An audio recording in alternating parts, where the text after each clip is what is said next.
If you're here for the hearing ordinance, you didn't have to sign up. I just want to let you know, we'll call you up one at a time. With that, is there a motion to adopt tonight's agenda? Make a motion to adopt tonight's agenda. Motion made. Second. Second. I'd like to add item 8.0, number 4, March work meeting items.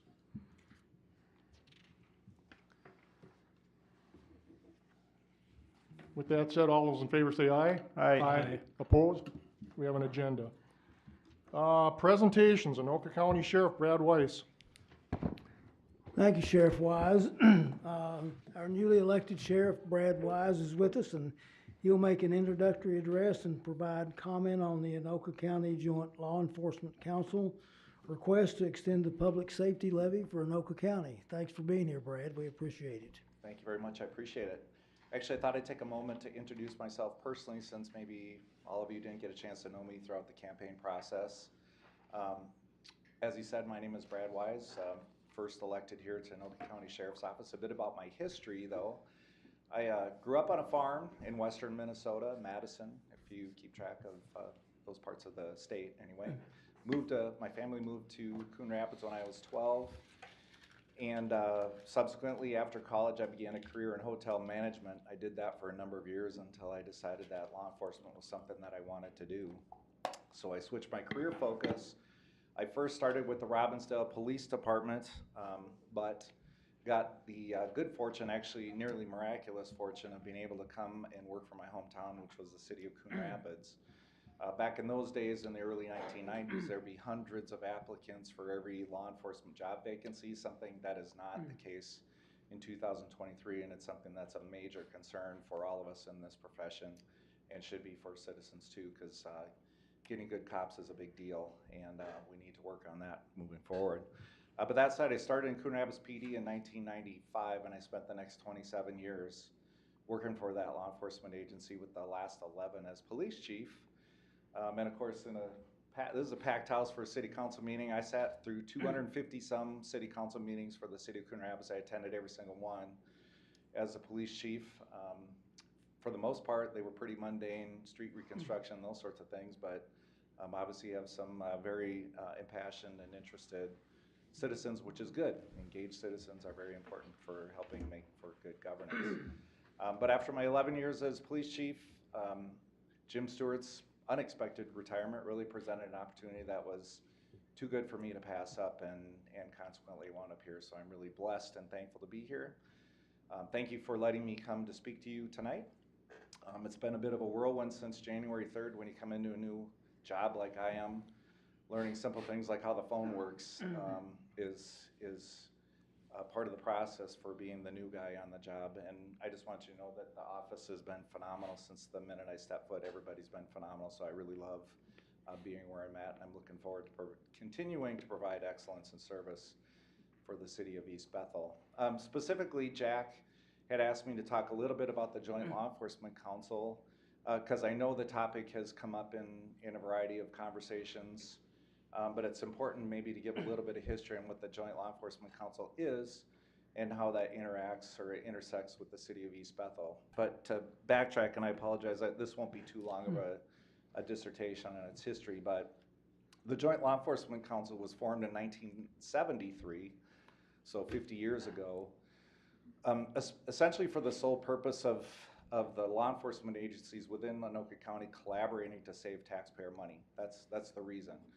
And in essence, it was built around a couple of principles. One was central communications. Back in the 70s, the city of Fridley, the city of Coon Rapids, the city of Anoka, and the Anoka County Sheriff's Office all had separate dispatch centers, which seemed foolish to people at that time, that they should collaborate and have one single dispatch center that could handle all of Anoka County. That was where Anoka County Central Communications was born. And it now is the communication services for all of Anoka County. It saved a lot of money and made a lot of sense just to have one office doing that instead of 4 separate offices that were contracting and those sorts of things. Other facet was major crime investigations, which were expensive for individual cities. So let's say a small city had a murder that was a whodunit. Those kinds of cases can be very expensive to investigate. whether it's the forensics or tracking down leads that might lead people out of state. But that function, major crime investigations, became a collaboration. Prior to 1973, city would investigate their cases individually. And if it was an expensive investigation, it was something that was just borne by the taxpayers of that jurisdiction. After that, it became a function of the sheriff's office. Major crimes investigation, now currently called CID. We just call it CID for investigative division at the sheriff's office. The third part was the gun range, where we now have a shared gun range, which also included training back in the day. And in 2023, there's less collaboration on training because there's more money available for training. But when I first started in the 90s, every law enforcement agency in Anoka County did work together to train together because it was expensive to do training. Now there's so many demands, legislative and otherwise, that it makes sense for each individual agency to do that, meaning training on their own. Now, for the modern version of the Joint Law Enforcement Council, its biggest function in 2023 is what we call our public safety data system, but it's essentially the software that allows central communications, the fire department, and law enforcement agencies to function. So that is a collaborative of every law enforcement agency. In 2013, that was an $8 million software purchase, and it covered every facet for Anoka County. So Central Communications Dispatch Center, when they get a call for service, they create a record, a case number and a record on their computer systems, and that record initiates a record that then is sent to the law enforcement agencies and is built on, and it's all part of our what we call our records management system. Likewise, the fire departments have a fire version of that, where the fire departments collaborate for the sake of having a single software system so that they don't have to buy individual software systems for all of these cities. And then Central Communications is it's the three components. It's the law enforcement, it's Central Com, and it's the fire service. That's the primary function. That was financed via a levy. And at the time, the ability to levy didn't exist. In 2013, there was no ability to levy for a public safety purpose like that. So in 2013, was anybody on the council in 2013 here in East Bethel? Because East Bethel would have signed off on a joint powers agreement then, which authorized the Anoka County Board to go to the legislature to ask for the ability to levy up to $8 million for the purpose of the public safety data system that would be managed by the Joint Law Enforcement Council, which is this board of 27 members. That it's a complicated formula for memberships, but it's 27 members that collaborate on these projects. And the idea is to renew the levy for the ability to be able to make a joint purchase should something like that become necessary. In 2023, there isn't really a project in mind. There was some chatter about fencing, and I think you probably heard something about that. But I just ask you to step back. In the summer of 2022, every law enforcement agency had a lot of concern about civil unrest causing damage to public buildings, not least of which is city halls or law enforcement agencies or the homes of law enforcement officers that were basically under attack. You probably remember the union rep for the city of Minneapolis lived in the city of Hugo. He had protesters out in front of his house that were threatening to burn his house down. The city attorney for Washington County, he had protesters out in front of his house that there were miscellaneous threats. And the Brooklyn Center officer, Kim Potter, lived in the city of Champlin, and her house actually got fenced off because the threats were so specific to her house. That was the summer of 2020. So there were conversations within Anoka County to talk about what we could do in terms of pre-planning and preparing for the idea if something like that should happen in Anoka County. I think that conversation has kind of snowballed beyond really the level of conversation that it had in 2020, because in 2023, now when we sit here in January, the heat from incidents like what happened in Brooklyn Center or like what happened in Minneapolis doesn't seem to be, I don't feel the same level of threat myself that I did in 2020. Maybe that's naive. We'll see what this summer looks like, but I don't want to let the idea of buying fencing for the sake of being able to provide security around a city hall building in an emergency. I'd hate for a city like East Bethel to think, well, we're never going to be in that circumstance, therefore we don't want to be a part of that consortium, because really it's not, that fence is just was an idea that was discussed. It's not the purpose for the Joint Law Enforcement Council for existing. I assure you, and I actually invite you to attend any of the meetings. They're public, they're quarterly, they're spread around Anoka County, so they're not hard to get to. But when you hear the nature of the conversation, where you really come to understand that the goal is to try to save taxpayer money by collaborating where it makes sense to collaborate. And I'll be honest, we had a couple of missed opportunities in Anoka County on things that we should have collaborated on that we didn't, because we didn't have the ability to use a public safety levy. And one of those is radios. And I'm willing to bet that you had to buy some really expensive radios for your fire department within the last handful of years. Those, we call them HTs, but those portable radios are $5,500 a piece. In Anoka County, there's probably 1,000 of them between police and fire. And had we all collaborated and bought them all at the same time, we could have probably saved a substantial amount of money. At $5,500 a piece, my math is $5.5 million that we spent as Anoka County residents, because we all paid full price because we had no mechanism to do purchasing cooperative at the time.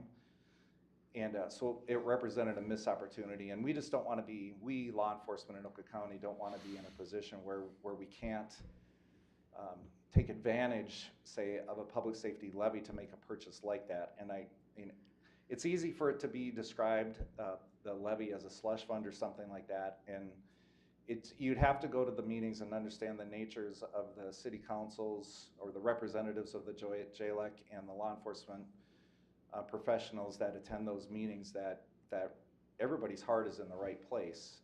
And there are many mechanisms in place to say, let's say there was some wild idea about spending money that doesn't seem to make sense.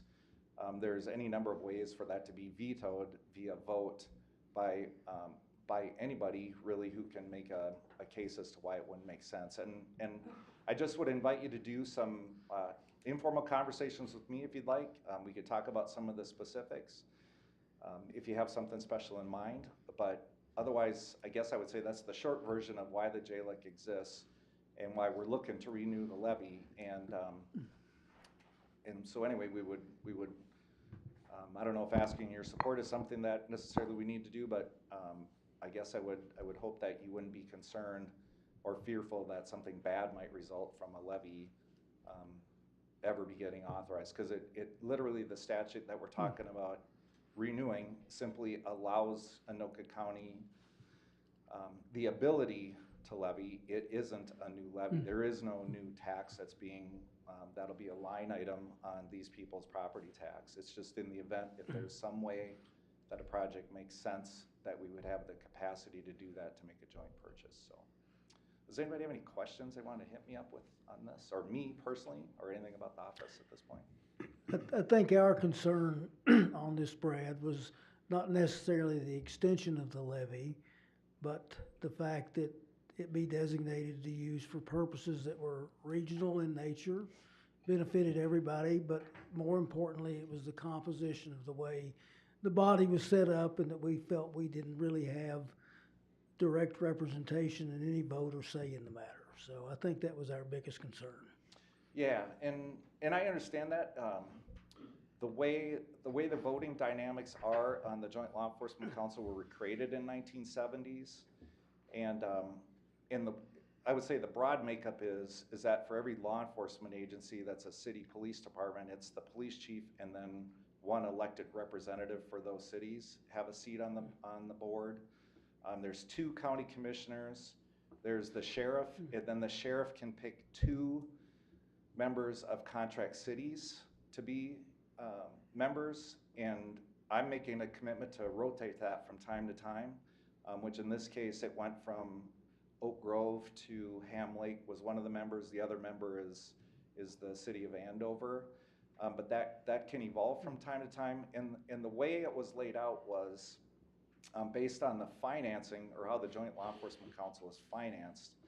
The Joint Law Enforcement Council is financed. It's a complicated formula, but for the law enforcement piece, it's based on calls for service. So what I can tell you is that I know the most about Coon Rapids because I just left there, but the city of Coon Rapids represented 21% of all law enforcement calls for service in Anoka County. Therefore, Coon Rapids pays 21% of the Joint Law Enforcement Council's bills. The Anoka County Sheriff's Office, collectively between the 8 contract cities, is about 16% of the calls for service. So the Anoka County Sheriff's Office pays for 16% of the bills of the Joint Law Enforcement Council.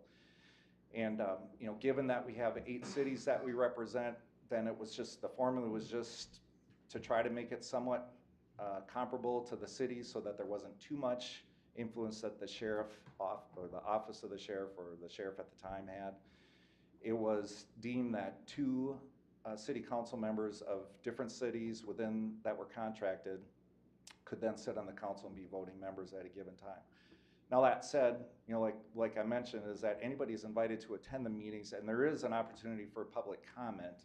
So like if somebody stood up and said, you know, I'm a city council during the public comment portion, I'm a city council member from the city of East Bethel and I have concerns about what you're discussing. That would be something for sure that I would listen to. I'm an elected representative of all of Anoka County, but when it comes to the law enforcement function, I'm only a representative of the 8 member cities. I'm not a representative for the city of Coon Rapids, Blaine, Columbia Heights for the law enforcement function, because the Joint Law Enforcement Council doesn't do anything related to the jail or the other responsibilities of the sheriff's office. It's only about providing the tools that are needed to respond to calls for service. So I think that helps kind of understand maybe about how they came up with the percentages in the 1970s. And frankly, it's made sense to me.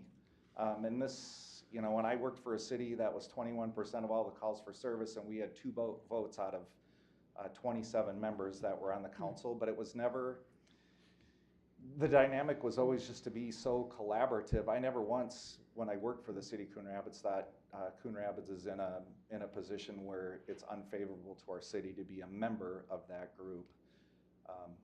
It just doesn't have that vibe to it. It truly is about providing law enforcement services to the citizens and trying to do it in a manner that can save money where we can do it. That's the heart and the essence of that organization. And if it gets characterized in any other way, that really is a disservice to the history of the Joint Law Enforcement Council. And really it's not about what we've been working on for the last 12 years that I've been intimately involved with the JLEC, as we've been doing, or as we refer to ourselves as been doing. There is no slush fund, there is no trips to Europe for training or anything like that. It's what do we do that can save money for the taxpayers? And I tell you, the one time I got most angry about the inability or the impotency, I would say, of the JLEC was the radios, because I had to buy 100 radios for the city of Coon Rapids, and I was paying $5,500 a piece, and I had no discount anywhere. Cities that are rich, like Fridley, you might not think of Fridley as a rich city, but with their industrial base, Fridley is a rich city. Fridley raced out and bought those radios immediately. I couldn't afford to do that because of the city council worrying about tax levies and so on. And we wound up waiting for 3 or 4 years for the right opportunity to be able to purchase the radios. So I had officers with old radios that had less of an ability to communicate with people that had these new radios, and it was fracturing law enforcement services within Anoka County. And that was just a perfect example of where it should have been. I mean, at the time I was crowing about the idea there should be a JLEC purchase, but we just didn't have, the JLEC as an entity didn't have the financial muscle to be able to buy 1,000 radios at once. So yeah, I think it winds up to be a really good example of what I'm talking about. Body cameras could have been a missed opportunity too, because there's many different body camera systems in Anoka County. I mean, granted, there are probably some cities here that think body cameras are unnecessary. It's been sort of a moving target throughout my career. Some agencies bought body cameras almost 10 years ago, and some are still working on acquiring. I think Ramsey is the last city now to get body cameras, and I think they're just in the finishing touches of doing that. But the sheriff's office just spent $2 million on upgrading our cameras and outfitting all the staff to have cameras at work, it's not a small expense. So anyway, I think that's, I think I give a pretty good overview. Anybody, and truly, if anybody has any questions, you know where to find me. I'm getting comfortable in the office now. I know how the phone works, and so I'm like I said, I'm ready to talk anytime, and I just live in Andover, so I'm not far for coming to visit up here too. So, and thanks for letting me snowmobile through your city, both on Friday and Sunday. I had a great time in your town. So, all right, thanks very much, guys. And I think we're going to move on to some introductions. Hope it's the good part here. We have a lot of good deputies that love providing service to your city up here. So, I'll pass out to Lieutenant Thank you, Peters. Sheriff. Thank you. Thank you. Thank you, Sheriff. I think he definitely hit the nail on the head. We've got our East Bethel deputies here with us this evening. I think, Council, you probably recognize many of these faces. For those of you that might not be as familiar, we'll call each of them up individually. I'll give a short bio on each. But like I said, the Sheriff really hit the nail on the head. These folks that we have joining us this evening, in addition to all of our staff that's currently out on the road right now, really enjoy providing the service to our communities here in East Bethel specifically. So without further ado, Deputy Tom Quam, come on up, join me at the podium here, sir. Reason why you picked me first. Day shift, day shift. Yeah, come on up, right here. Right here. We're on camera,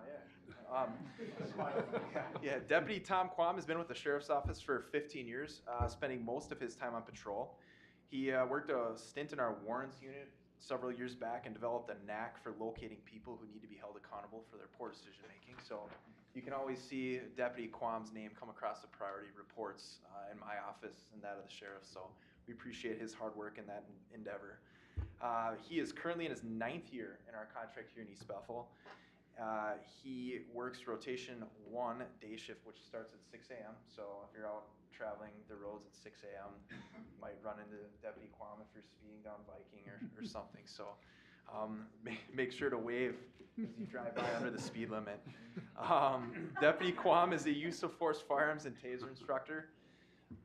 He's also one of our field training officers whose function, if you're not familiar with that concept, is to train our new deputies, showing them how to be safe and make good decisions in any law enforcement situations that we may encounter during the course of our duties. So, thank you, Tom. Thank you, Lieutenant. Deputy Raleigh Sorensen. Next in the hot seat. Yeah, watch out for that. One of our most senior deputies, Raleigh Sorensen, joining me to my right, has been in law enforcement for 26 years total. 20 of them have been spent here with us at the Anoka County Sheriff's Office. Prior to ACSO, Deputy Sorensen spent the early years of his career working for the cities of Lindstrom and Columbia Heights. Deputy Sorensen spent 9 years in the Army National Guard as a military police officer and left at the rank of sergeant. So several of our deputies have served in different capacities, so we appreciate your continued dedication to serving Raleigh. While at ACSO, Deputy Sorensen has held several positions, including school resource officer, field training officer, welfare fraud investigator, court security deputy, and spent many years as one of my trusted Explorer advisors, teaching young kids interested in law enforcement what this job is really actually all about. So, Deputy Sorensen has been married for 26 years and is a father of 4. He's in his 8th year working our contract here and works day shift on rotation 2. So he works the opposite days when Deputy Quam is not. So in his spare time, he enjoys family time, hunting, fishing, and camping. Thank you, Raleigh. Thank you. Deputy Jordan Mulbratton.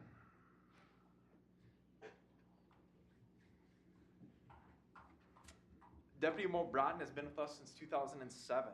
The majority of his time has been spent in patrol, but he previously served in CID as one of our welfare fraud investigators and justice services and court security as well. Deputy Mulbratton is a current member of our Marine unit and also an Explorer advisor. We've worked together closely for many, many years. Trusted resource for me when training some of our young, interested adults in the job. So he's currently assigned to East Bethel as Rotation 1 Power Car, which works 2:30 p.m. to 2:30 a.m. in our city. So he's working tonight. You might notice that he looks a little bit differently than everybody else. We're all in our ties tonight. This is our new load-bearing vest system that the Sheriff's Office recently began the process of purchasing and getting issued to our personnel. What this is going to do is this is going to allow us to take some of the weight off of our belt. My belt actually weighs 26 pounds. So you take all of that weight, putting it around your hips, and holding it down while you're walking throughout the course of the day can sometimes be bothersome when you're sitting in the car. So this load-bearing vest system is going to disperse that weight. It's going to keep it off of the waistline. We'll keep the gun and some of our other equipment along the support side of our setups here. But as you can see, a lot of that is going to be taken off the waist. I think it's a lot more functional for our staff. It's going to take a lot of stress off of the back, and it's a lot easier, more comfortable to be sitting in the cars with this type of equipment. So, any questions on that? We can definitely circle back to that later on as the evening progresses. But we like the look. One of our sergeants put a ton of work in on this to make sure that it was financially feasible for us to do so. So we've gotten to a place now where the sheriff was able to support us in that decision-making process. So we'll be rolling these out progressively as the year goes on. So just in case you see that, that's the reason why. Thank you, sir. Deputy Matthew Matson. Our night shifter this evening. Deputy Madsen actually grew up in East Bethel, has been with ACSO since 2014, where he started in our jail as a detention deputy. Deputy Madsen was hired as a patrol deputy in 2017 and is currently assigned as one of our ATV/snowmobile instructors. Deputy Madsen is in his 6th year of service now, the 3rd of which has been here in the East Bethel contract, and he quote, when I asked him for his email on a little bit of his background, he said, and I quote, "I still love every minute of it." So we find that folks that enjoy coming to work and enjoy being here and being a part of the team are the ones that provide the best service. So Deputy Madsen is on rotation 1 nights and is currently working in our city from the hours of 6:30 p.m. to 6:30 a.m. So when Deputy Quam and Deputy Sorensen get off of their shift, Deputy Madsen will swing in and take over for the next 12 hours. So thank you, Matt. Deputy Scott Wickland. Deputy Wickland grew up in Andover, graduated from St. Cloud State in 2003.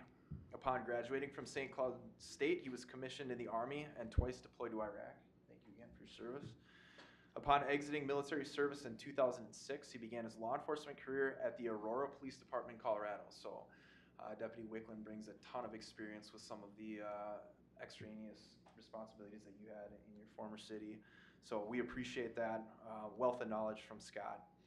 He stayed there until 2021, transferred here to move back closer to home, understanding a family in the area. So upon having children, his family moved back to Andover and he began his career with the Sheriff's Office. And this is his 2nd year serving the citizens of East Bethel on the night shift as well. So thank you, Scott. Thank you. Deputy Chris Beck. Who's senior? I think Chris Beck is senior by a year, 1 year? Give or take. Deputy Beck started his law enforcement career with ACSO in January of 1997. In his 26 years of service with ACSO, Deputy Beck has worked in several contract cities and provided security for the courts. Deputy Beck served time as a school resource officer for the elementary schools in Linwood, East Bethel, and Columbus. He was a field training officer assisting new deputies in learning how it is to work in the field of law enforcement and within our agency at ACSO. He's also been attached to our SWAT team as both an operator and a negotiator. Deputy Beck is also a use of force instructor, firearms instructor, and a Glock armor. Deputy Beck has spent time in the administrative/training division providing various training pieces throughout ACSO over the last couple of years. So he's been instrumental in adapting our programs, changing things up when we need to see changes in the training process. Very instrumental. He has been your East Bethel investigator for the past 2 years and has 2 years left on his current assignment as the patrol investigator for East Bethel, Oak Grove, now then in our jail facility. Deputy Beck and his wife Kelly have a blended family of 3 boys and 1 girl. They are very busy with their high school boys and their year-round participation in sporting events. Deputy Beck is quoted as being, quote, very excited to bring his 26 years of experience and knowledge base to the East Bethel contract. So, thank you. Last but definitely not least, Sergeant John Sheeta. Join me at the podium, sir. Sergeant John Sheeta has been with the Sheriff's Office since 2008. As a deputy, Sergeant Sheeta worked primarily on our night power shifts in the neighboring contract cities, where he served as a field training officer and a detective assigned to the Drug Task Force. Sergeant Sheeta was promoted to sergeant in March of 2022. He is currently a team leader on our SWAT team and the current field training program coordinator. He is assigned as one of our 2 supervisors working this evening, which is rotation 1. We always have 2 sergeants working at one time. So I selected Sergeant Sheeta to come join us this evening. And he enjoys time spent as a local high school football coach, time with his family and friends. So thanks again, John. Council, on behalf of the Sheriff's Office, we appreciate the opportunity to come out, introduce some of our familiar and not so familiar faces. So we appreciate the opportunity. Thank you all for listening in, and if you see us out and about, give us a wave.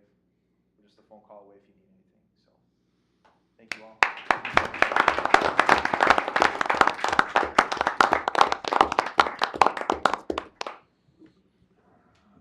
With that, without further ado, I guess we'll just get to the nuts and bolts of our East Bethel Council report for the month of January. January had a total of 330 calls for service, which was down approximately 50 reports from our previous month of December. Deputies responded to 1 burglary, 8 thefts, and 59 medicals. Deputies made a total of 13 custodial arrests for miscellaneous violations, and their traffic enforcement efforts resulted in the issuance of 28 traffic citations, which is on par with our monthly efforts. I believe, if I'm not mistaken, December we had 30, so right on par, even with weather forbidding some treacherous travel, we were still out enforcing traffic. A few of our notable calls that we handled this past month include a DWI handled by Deputy Grover on the 6th of January. At 12:18 p.m., Deputy Grover was on patrol riding a marked Sheriff's Office snowmobile during his recreational enforcement shift when he noticed a vehicle at the intersection of 237th Avenue and Highway 65 traveling eastbound in the westbound lanes of 237th Avenue in reverse. Deputy Grover stopped the vehicle in the parking lot of the Dino-Mart gas station as it pulled in. While speaking with the driver, Deputy Grover noticed signs of impairment consistent with the consumption of an alcoholic beverage. Deputy Grover had the male exit his vehicle to perform standardized field sobriety testing, which this male ultimately failed. The male PBT'd .184 and was arrested at the scene and later transported by Deputy Quam to the Sheriff's Office for an evidentiary breath test, which reported an official BAC of .15. The male was transported to jail and booked for 3rd-degree DWI. On the 8th of January at 6:15 p.m., Deputy Madsen was dispatched to the area of Highway 65 and 221st Avenue on a report of an intoxicated driver stuck in the snowbank. On arrival, Deputy Madsen noticed the vehicle completely stuck and still in drive. Deputy Madsen spoke with a female driver who exhibited signs of alcohol impairment. He had the driver step out to perform standardized field sobriety testing, which she did and ultimately failed as well. The female provided a weak preliminary breath test, which indicated a .274 BAC. The female was arrested and transported to the Sheriff's Office, where she submitted to a very weak sample that was rejected by our testing device. Due to the female's conduct while taking the test, Deputy Madsen considered this female to have refused the test and transported her to jail, where she was booked for a DWI test refusal. On patrol on the 23rd at 2:34 a.m., Deputy Johnson responded to an address in the 19700 block of Rochester Street Northeast in East Bethel on a report of a male with an active warrant for domestic abuse no contact order violation.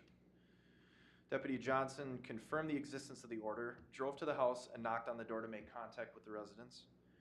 While doing so, Deputy Johnson observed the male in question walking around the house talking to somebody inside. After knocking several more times, the female answered the door. The female was identified as the female listed as the protected party on the male in question on the current Danko order. Deputy Johnson questioned the female who identified the male in the house as the male who had the outstanding warrant. He eventually took him into custody without incident.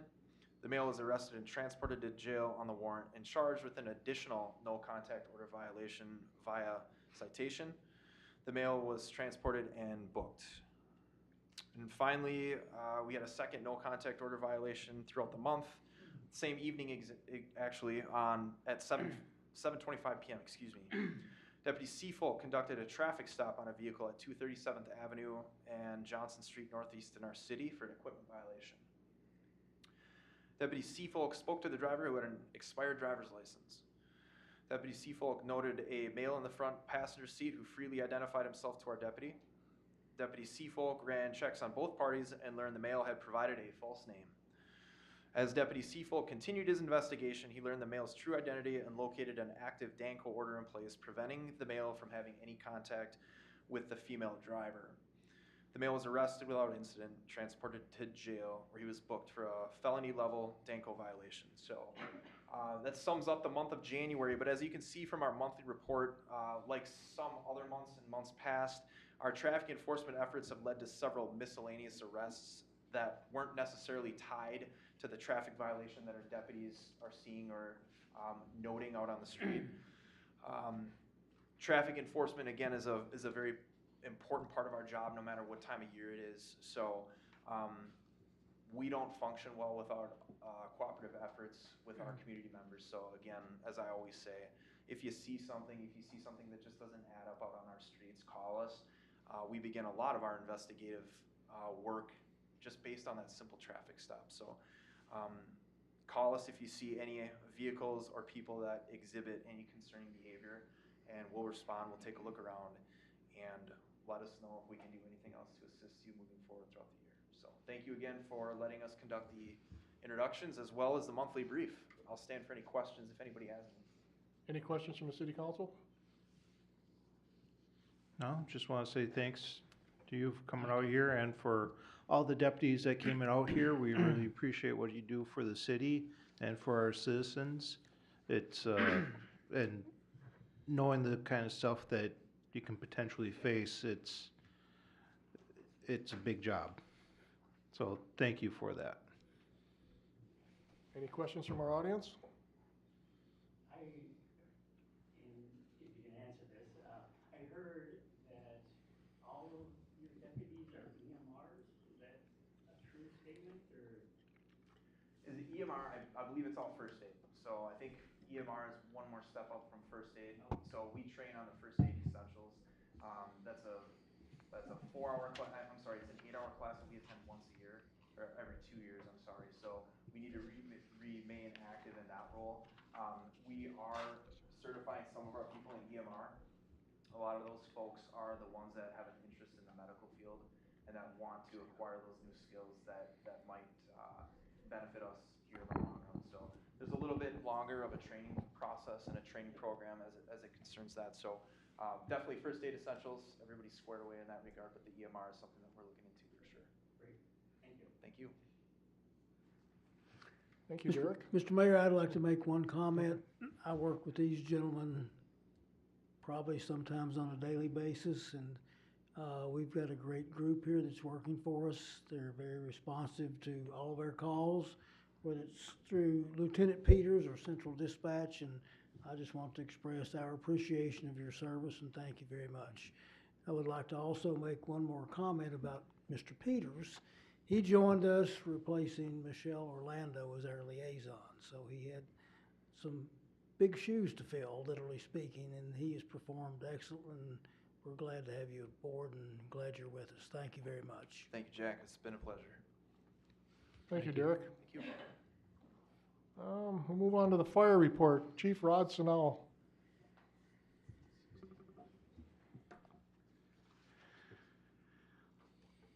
Good evening, Mayor and Council. In the month of January, we had responded to 74 calls of service. We responded to 57 medicals, 9 accidents, 3 alarms, 1 smoke, and 2 fires. Of the 2 fires, one was a snowmobile fire. The other one was an outbuilding. That was a total loss. As of today, we have responded to 153 calls this year. Of those, puts us 19 ahead of last year. So at our current rate, we'll be over 1,000 calls for the year in that. We have responded to a few calls of slips on ice. I think last week on Monday, we had 3 calls for people falling on ice. So as the snow melts and the driveways start getting slippery, please be careful out there and that, so you watch your thing, watch what you're stepping on and that. Today, I think we did respond to another slip and fall. Also, for the people that live in the hydrant areas and work in the hydrant areas, if you could please shovel out the hydrants and make about a 3-foot clearance around those things, it'd gratefully help us when we're responding to get water for fires. Then there's just a little thing. If you have a brush pile that you're gonna burn, this would be a good time of the year to do it. In that, you can come to City Hall, get a burning permit. You can also look at the DNR website to see what the restrictions are and that. But yeah, it'd be a really good time to burn it this time right now if you guys could. And that, and one more thing, driveways. On the longer driveways and that, if you could make them so they're accessible for the fire trucks, about 10 foot wide, about 15 foot of clearance, that'd be great. We've been responding to some calls lately where it gets really tough for our trucks to get down these driveways and that. We don't want to rip any lights off, and if they're cleared that way, we can get to your emergency faster and that. And with that, I do believe I'll take any questions. Questions from the city council? How's the ice looking these days? I don't know. I'm not gonna go out, venture out onto it, to find out. Yeah. Any questions from the audience? Thanks, chief. Thank you. Item C, public hearing ordinance amendment, chapter 2, article 4, section 2-71, and chapter 1, section 1-2. Jack? Thank you, Mr. Mayor. This ordinance amendment was requested for discussion by Councilmember Lewis at the February 6, 2023 work meeting. The request was made to revise and clarify the selection segment of the city code. At the February 13th City Council meeting, staff was directed to advertise for the public hearing for the amended ordinance. Staff requests that council conduct a public hearing at the February 27th, 2023 City Council meeting to amend City Code, Chapter 1, Section 1-2, and Chapter 2, Article 4, Section 2-71. At the conclusion of the hearing, council is asked to consider amending the ordinance regulating boards, committees, commissions as exhibited in Attachment 3, Ordinance 2023-01. Before we proceed with the opening, I'd like to state that there is a quorum of members of the Planning Commission here tonight.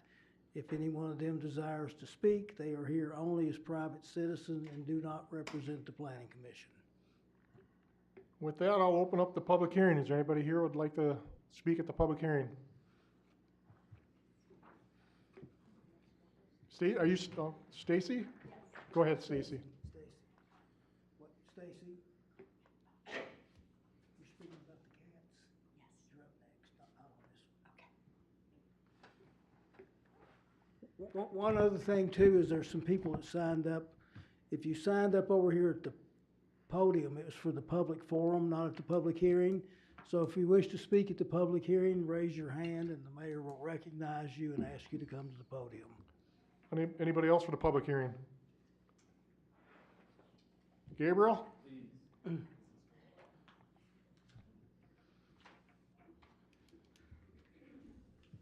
My name is Gabriel Hanshin. I live at 4434 217th Avenue Northeast. Are we able to have a dialogue back and forth here, or do I just present to you my questions, comments, concerns? You're basically here foremost just to present your comments and council can decide if they wish to respond to those after the presentation. Okay. First of all, I do want to say I appreciate every single one of you being up here. I know it takes time away from your families and everything you have going on to serve, and I know that you don't do this because it's you know, a hobby or just something you do leisurely. This is a passion for you. You're serving our community, and I appreciate that. That's part of the reason why I do it. I do want to say,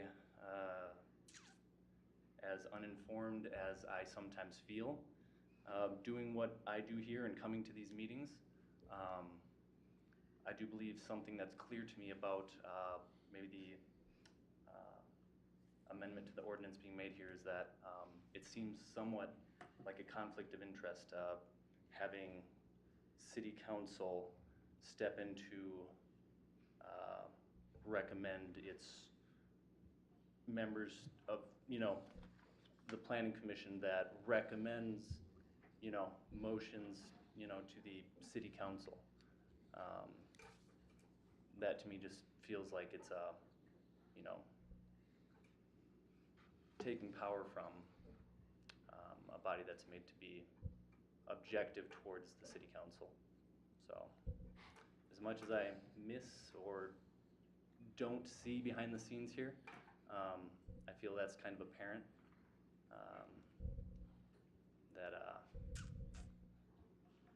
That it seems to me that the planning commission, the parks commission should be able to recommend their own applicants, so to speak. And I'm probably missing marks on a whole lot of topics here, but if any of that makes sense, that's what I have. So, thank you. Karen?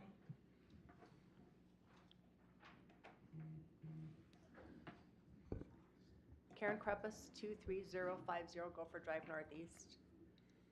I disagree with the proposal changes allowing City Council to override our advisory and commission appointee boards. We should not have political appointees chosen by a few council members who may not know or understand what each group's function is and how they operate. We really need the process to remain the same, where each advisory board interviews the applicants, makes their determination, that comes before council. Council should approve and honor that decision. We must allow our advisory boards to remain independent advisors. Should council disagree with their decision, I strongly feel they must state exactly why they disagree with that, and that should then return back to the advisory board for additional interviews. I'd like to comment that all city council members are not present at interviews, and watching something on a video is not the same thing.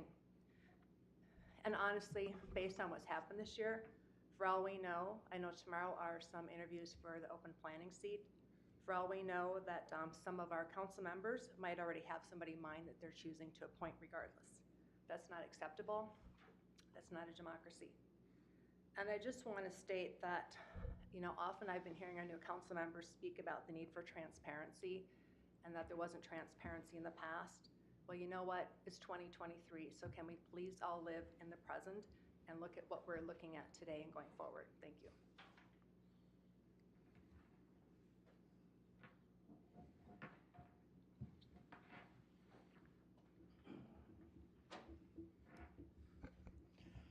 My name is Tanner Belfany. I'm at 19534, excuse me, East Front Boulevard.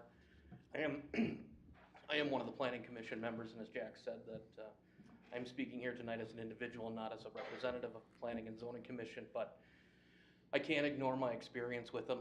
I can't ignore the 12 years that I've, you know, helped, or for the better part of 12 years that I've spent on that committee. And, you know, no offense to any past committee members, I think it's always been a wonderful group. But currently, up until just this last month, I think we've had the best planning and zoning that East Bethel has seen. We have a wide, diverse group of individuals that have various opinions on a number of things. I've said this before, we don't always agree, but we do still get through things at the end of the day. We have good discussions. Even when we disagree, we still are able to move forward.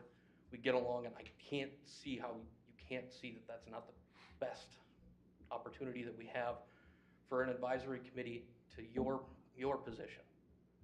We're supposed to be independent. I've heard certain of these city council members speak in their campaign about how they're going to be the person to listen to all members of the city. and that everyone should be heard and that everything should be transparent and integrity. And I'm sorry, I have not seen that lately.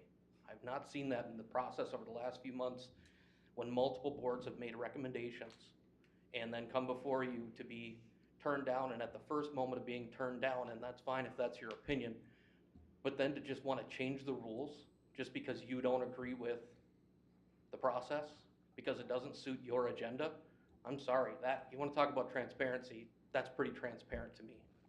I find it ridiculous and appalling, and it's embarrassing. The city has worked very hard.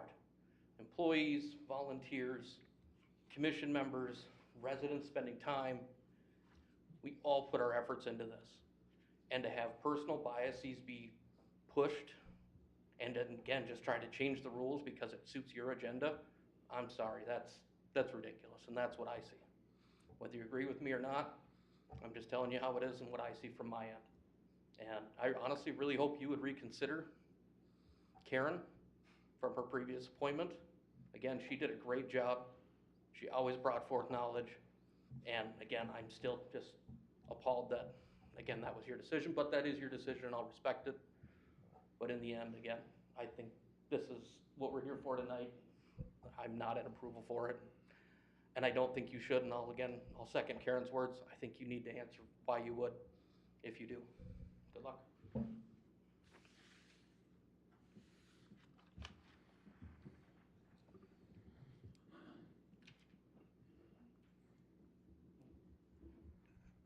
Hi, my name is Glenn Terry, 22800 Sandy Drive, East Bethel, and I've been on planning and zoning for 25 years.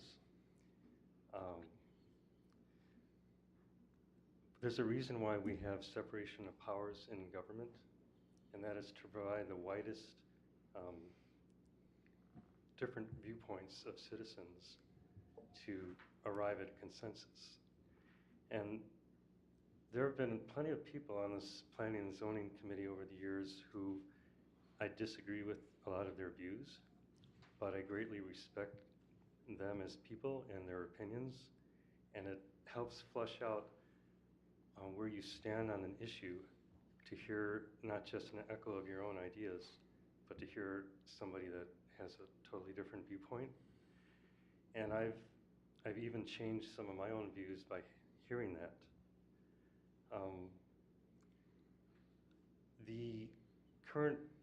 Some of the new members of council, they campaign on the idea of, as it's been said, transparency and trying to correct what they perceived as wrongs in the past.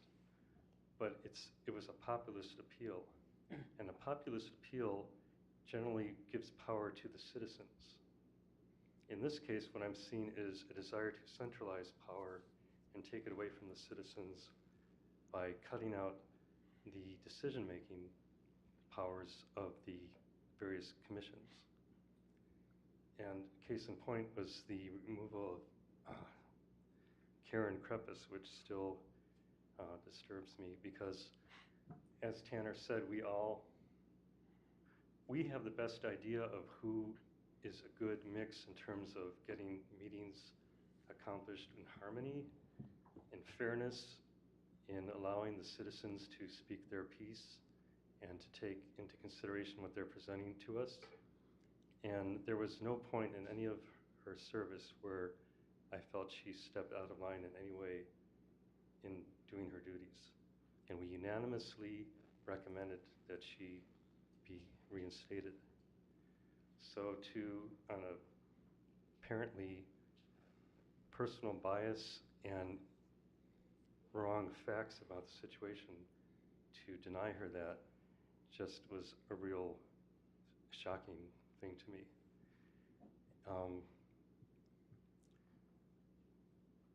You don't go to a general practitioner to find out if you're going to do heart surgery. You go to a specialist. We in planning and zoning, we in parks and roads, we in other commissions are specialized in what we listen to and who we see and talk to, and we focus on these issues. So to ignore the advice, or not even consider it really, of the specialists is kind of like the misunderstanding of the power that you have. And the power that you have is to have the broad consensus, the broad understanding of what to do for the good of the city, but to take into effect the advice and the perspectives that the citizens offer. So when it turns into what your views or what aligns with your views and you disregard that, it's like, why are we even there? You know, what's the purpose if we recommend things that are done in good conscience and for the sake of a good, harmonious council or commission, and it just turns into some other thing that seems a little frivolous in comparison to sound judgment. So I'm just asking that you consider, in fact, in the work meeting, one of the members said, we're new and we're learning, I think in regards to this topic. So if you are new and learning, you don't start in the month or two of being here to trash the precedent that's been decades of how we appoint commission members and rewrite it to your own. That's not wisdom to do that. To just throw out something that's worked for all this time and assert something else should be the way to do it without some very careful consideration and a good justification for doing so. That's all I have. Thank you.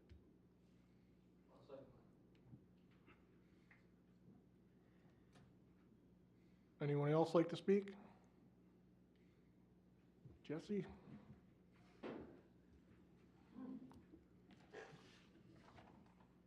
My name is Jessica Ullman. I'm at 4474 200th Lane Northeast. I spoke at the last city council meeting because it was more not to defend myself, but defend the process. I believe that what happened to me on the 23rd of January when I was voted down 3-2 for unanimous position for the EDA commission.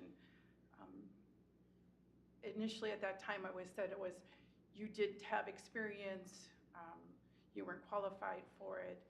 And then at the next council meeting when I attended again and did the public forum, it was vagueness to the amendment that we were talking about today that needs to be updated. I believe in my heart of heart, I did not know what I was getting into with the EDA. I reached out, I asked questions, I did the interview process, I was open, I tried to be transparent in regards to what I knew, what I didn't know.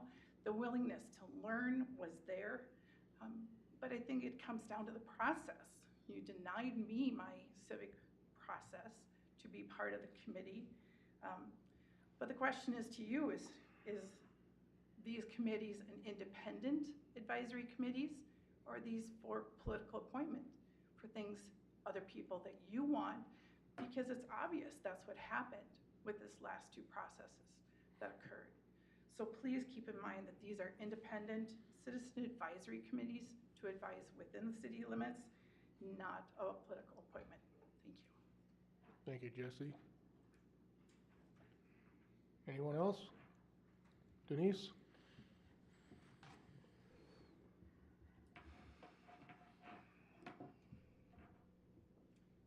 Denise Lichensky, 2286 Vermillion Street. I am a Parks Commissioner, but I'm only here representing myself and not any other entities in the city, because I do have family members who belong to other. Can you pull the microphone down a little? Because I'm not tall enough? Thank you. All right, just want to let you know that I'm representing myself here. I want to get a point of clarification on something that was stated in the February 13th meeting, in which Councilperson Mendel said, he noted a planning commissioner having their own opinions about city politics as to who they may like or dislike should not be punished for that. Lewis noted that they should not be rewarded either. He stated the commissioner had to work with the city council as it was now constituted, not as it was in the past. So Kevin Lewis, can you explain to me what you mean by that? can we not work together? Do you believe in democracy? Does everybody have an opinion, or only what you consider right? That's a good question. Some of you have a confusion about something. Commissions that are advisory, that's not part of the checks and balances of the United States government, the way our system's set up, checks and balances. We don't have advisory committees like oversight committees. You're supposed to give us advice. And so it's natural for us to want people who not necessarily agree with us, but whose advice generally we consider worthwhile hearing. If possible, to have them be part of the advisory process, that's all. But then you're stating that this, I guess, I'm only concerned because all of the commissions are advisory. But you're stating that you only want to work with people who agree with you. No, that's what I just said wasn't the case. I want advice from people whose advice I value, whether it agrees with me or not. I have plenty of people. Excuse me. I have plenty of people that I don't agree with about stuff, but I value their advice, just because they're thoughtful people. That's all. And one thing that surprised me, and it got me wondering about stuff, was when the Planning Commission, when Elevage came back through after having been approved before, and after being radically transformed in its elementary nature, and nobody asked questions about the traffic. And I thought, how could you not ask questions about that? Because it's a totally different traffic profile. And that's what got me wondering about this whole process. And then I went to look at the ordinances, and I realized our own city laws don't describe the process that you're all defending. It doesn't say. It says what it says, and it's laid out right here. I mean, it says that the mayor will be the source of the appointments, recommendations. I mean, the process described in the ordinances had nothing to do with how we were all doing it, whether it was for decades or for 2 weeks, it doesn't matter. And that's why I wanted to clarify the ordinance, so the ordinance comported with the reality of how things were actually being done. If it was a power grab, I would have said they have to come from the city council itself. That's not what I proposed. It's still from the relevant body, as I call it. Planning Commission can appoint, make recommendations for appointments. No, I'm trying to look out for that practice, but that's not what the ordinance provided for. So I was defending that. But if I don't, the deal with Karen, I got to admit, I'm really worn out with this whole thing at this point, because it's like the third or fourth time going over it. But that was a matter of deportment. I thought in your position as a planning commission, I told you at the last planning meeting, I was vexed about the whole thing. And I was new, so maybe if I had more experience, I would have done it slightly different, like tabled it, and then gotten you and Jim together or something on the side. I don't know, maybe I would have. But when you said I have nothing to apologize for, that told me everything. Nothing was going to change. Nothing was going to change no matter how I handled it. And so at that point, I just, gave it up. But I do think that we need to have a certain decorum with each other. I haven't gone around calling anybody names or anything else. Nobody can accuse me of doing that, because I think it's inappropriate. So that's where I wound up where I got, And now with the new words and the ordinance, I just would like to see the process conducted cleanly, not be where people feel they're entitled because they've been on a commission forever to stay on it forever, not because they're somebody's buddy. These aren't social clubs, they're not sororities, they're not fraternities. It's an advisory group to a government body. So we just want to have the best advisory group, the best advice we can have, that's all. That's what our interest is, all of us. What do you mean, our interest, though? All of us, this people sitting here as a city council. I'm just getting that for a point of Yeah, clarification. the people on the city council, yeah. Because I've heard you say us three have the majority. No, I haven't said that, I haven't. That has come up in some of the notes that I was reading. I don't recall saying that we three have the majority, which we do, but anyway, the fact is, we were elected, and we're just, Right? to represent all of East Bethel, yes. And we also, it's natural for us to we have a certain view of how things should be. And then apparently people wanted that because they elected us. And so it's natural for us to want to pursue that. And we're going to get to that when we talk about ordinances about chickens and such later on tonight or in the next work meeting. That there are people who for example, who want to have like the rural atmosphere of East Bethel, and yet you ought to read the ordinances about, oh, a chicken's got to have 2 square feet in their coop. I mean, who comes up with this stuff? Well, some of it You know? is related to state statutes too. Well, I don't know that for a fact, but I do know that it's an incredible amount of detail for a city in which people say they would like the #1 rule of property ownership. What is it? Quiet enjoyment. That means you don't have somebody from the city at your house every day telling you how to use your own property. And so that's kind of where we come from. We're more of a laissez-faire, you know, that type of government view, and other people like a very heavy government hand. So we can have a difference of opinion. It doesn't mean you're good, I'm bad, you're good, whatever.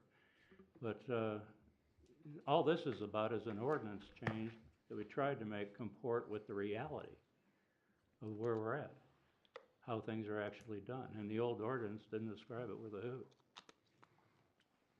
All right, well, I just hope that all of you are actually looking at the best interests of East Bethel and not only the people that you talk to on the side. Yeah. I mean, that's. I think that honestly is our motivation, and that includes that it's coming from, you know, I could ask a question of the people here who are from the committee. When do you folks think the last time that you had a split decision, a non-unanimous decision out of the planning commission was? Yeah, I can't think of it either, and I went through a lot of minutes, and it's generally unanimous. I don't see a lot of give and take in the committees, you know. I'm not just talking about planning, I'm talking about all the Well, commissions. in Parks Commission too. Because we just finally, after I don't know how many years, Jack, finally have a full commission where we've had openings all along because people don't want to participate because of what's going on here. Where people are being pointed out and things are being said, and people are scared. They want to know what's going on because they're seeing things that are happening that they don't like. I don't know what to tell you. I mean, I'm just talking to all the council people. You know, we have people who are recommended. It goes through a committee, and it's a unanimous vote. And it's someone who is a nice person, a good person, and all that. But we may know somebody who we really think has exceptional knowledge, experience of East Bethel, the people here, and a general good sense of judgment. And so what are we supposed to do, just shut up? Well, I think that everybody's supposed to apply for these commissions. Yeah, and if they apply and we just happen to be in the majority, as you just said. And so, and these guys obviously don't agree with us, and that's fine. That's the way our system works. But, so what are we supposed to do? Just ignore the fact that we are in the majority, that the majority of us, of the commission, excuse me, as of the recent election, all 3 of us were just elected last November by the citizens of East Bethel. So what are we supposed to do? Apparently they wanted us to be here. Are we supposed to just say, well, sorry, this is the way it's been done forever and we should just shut up? No, that's not what we're gonna do. You know? Excuse me. She's up here now. I'm just trying to reflect what I'm hearing I from hear you, people I hear you, I throughout do. the city. Not just people that I talk to who are friends or people who are involved with things, but there are genuinely people who are concerned about what's going on here. Well, Not just this ordinance, but overall. well, I wouldn't expect in a democracy for everybody to think everything's perfect all the time. I've never, I'm a good bit older than you, and I've never heard that any time I've been alive. That much older than Well, I'm 68, so I'm up there a bit. You're less than a decade older. Oh, wow, thanks.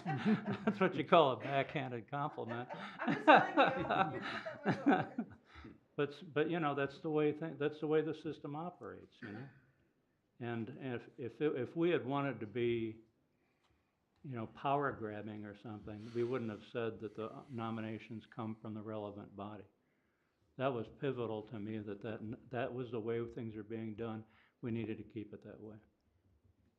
All right, well, I've said my piece, I'm just saying, No, I appreciate keep it. an open mind to whoever we're looking at, and to continually say, we are the majority, does not mean to a lot of people that you're being democratic about the process. No, saying you're the majority is not the same as saying, and all our decisions are perfect. Right. Those are two different things, okay? We are human beings, we will make mistakes. You can call my wife and she'll tell you, I make plenty of them, You can so. talk to my husband, he'll tell you Yeah, the same thing. same thing. All right, well, And I just do keep an open appreciate mind your, about I do appreciate everything you and the commenting. people who, I mean, I don't know Karen Griffiths, so I'm defending the commissions as a whole, because it is very difficult to I get totally volunteers. understand, I do. All right, I do. thank you. Thanks, Denise. Anyone else? Eldon?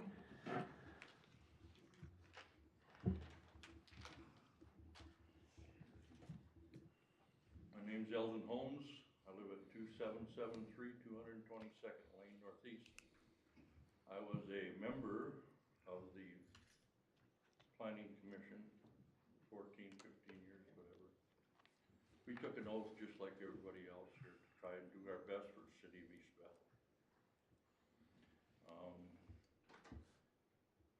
And I really don't know what's going on right now. I know there's a lot of static or whatever, but I did happen to catch the meeting where unfortunately you overran the mayor on the procedure of the meeting. And one of the biggest problems that the city of East Bethel has, the city council is supposed to go according to the Robert's Rules of Order. I've lived here 20 years and I haven't seen it yet. That would help a lot. I took quite a few courses on Robert's Rules of Order, so maybe I'm trying to push it, but it does state that in our ordinance, and I think all of you should look at it or take some kind of class on that. But getting back to the situation here, there wasn't very many times when I was on the planning commission that we all agreed. There was a lot of discussion on a lot of items, and we all did our best for what we thought was best.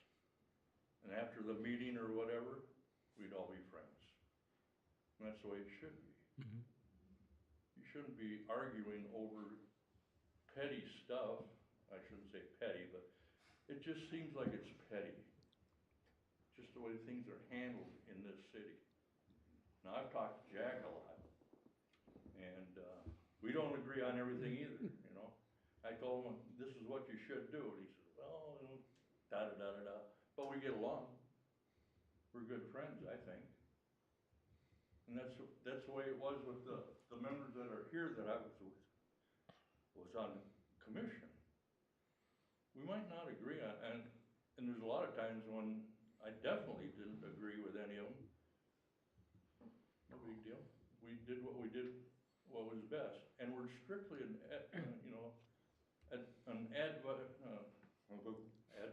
Advisory. yeah, committee. I mean, you don't have to take our ruling whatsoever. So I don't know where the push is to get this changed. The other thing that you brought up tonight, you talk about all the picky little things like 2 roosters and 3 roosters and 4.4 acres per cow and all that. I don't know that it happened here, but generally, cities copy other cities' ordinances. And they don't always pertain to the same thing, because obviously the city of Edina is different than the city of East Bethel. But it just seems like it's, I don't know. I think it's sad for the city of East Bethel to see this happen. And I think you should all take a good look at it. The more people you have involved in a decision, I think is best. There's only 7 of us on the planning commission and 5 of you here. That's 12 people. Why don't you get the best notion of what's with those 12 people instead of just 5. I don't get it. Oh, we want their input. Yeah. Well, Well, I mean, I do, and I know everybody else here like I does. say, I don't know the whole picture of this thing, but it just sort of rubs me wrong. Yeah, And I don't like that, you know? I understand. And, you know, you can talk to Jack, we've had our discussions. And, we got a good group on the planning commission right now. They do a good job. That's all I got, thank you. Thanks, Eldon. Anyone else? Must be Dwight. Yes, Dwight Spitzer, 23508 Purdue Street, 29-year resident here. I'd like to thank the sheriff for being here and the community service.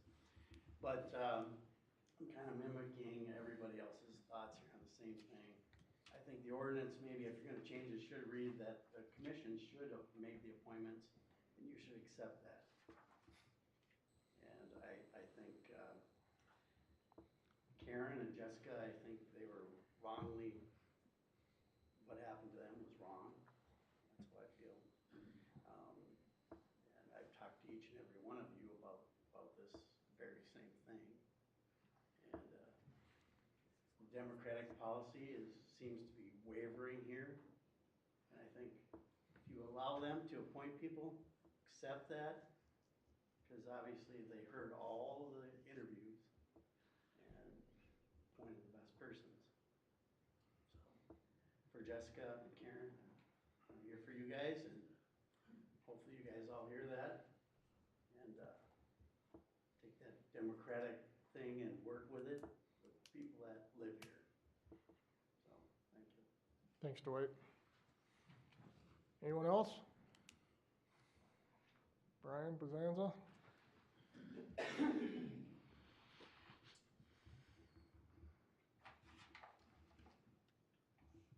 Brian Bazanson, 22337 Quincy Street.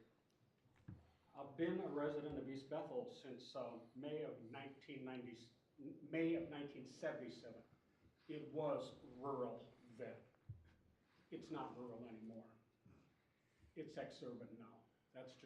That's my observation. I think that Brian Mundell is someone who grew up here, would also agree with that. It's not the same place it used to be.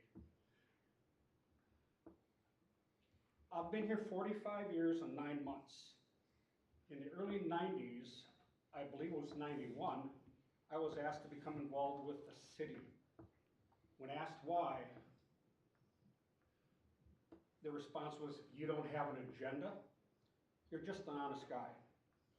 I don't remember what the first commission I served on was. Some of those commissions, roads, horse, to be specific, no longer exist. Appeals and adjustment is now the duty of the council. It wasn't back in those days. We had a citizens committee that sat on that and heard the public hearing. The council then acted on what happened then. I presently serve on EDA. I am not here as an EDA member. I am here as a citizen. I ran for the council the first time in '92 and finished a close third to 2 incumbents. When a sitting council member moved out of the city in the summer of '93, I was appointed to fill the vacancy as the next highest vote getter. And was selected, and then I was elected in '94 and '98. I did not file in 2002. The reason I'm bringing that up is because I have a lot of experience sitting, actually most of the time I sat in the chair that Brian sits in. So I have been around the block a little bit. I didn't come in with an agenda. I did not leave with an agenda. In all my time I have been involved in East Bethel, I cannot recall a single instance where a vetted and reviewed candidate for a board was rejected who had their nomination forwarded to the council. if there was a tie vote, then the council broke, and there had been tie votes. As I read the proposed changes to the ordinance, and trust me, I have read them. I've got a little experience with reading East Bethel ordinances. I see clarifications that I don't find objectable.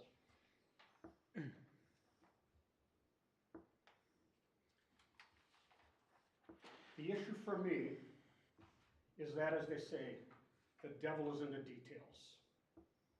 Ignoring the job a commission does in vetting candidates is frankly an insult to that body. That is what you have done to both P&Z and EDA. You can use all the ambiguous language you want about your decisions. Both bodies had fair and open interviews and reached unanimous decisions. Holding public hearings and giving unbiased, thoughtful advice to the council is the function of those bodies. It is not to be sycophants. There are extremely qualified and accomplished people on the board. If the goal is to stack these boards with toadies, you will be able to begin that process over the next 22 months. If that is your intent going forward, then just come out and say it. That'd be the honest thing. Thank you, Brian. Anyone else? I'll close the public hearing for the ordinance amendment. Is there a motion?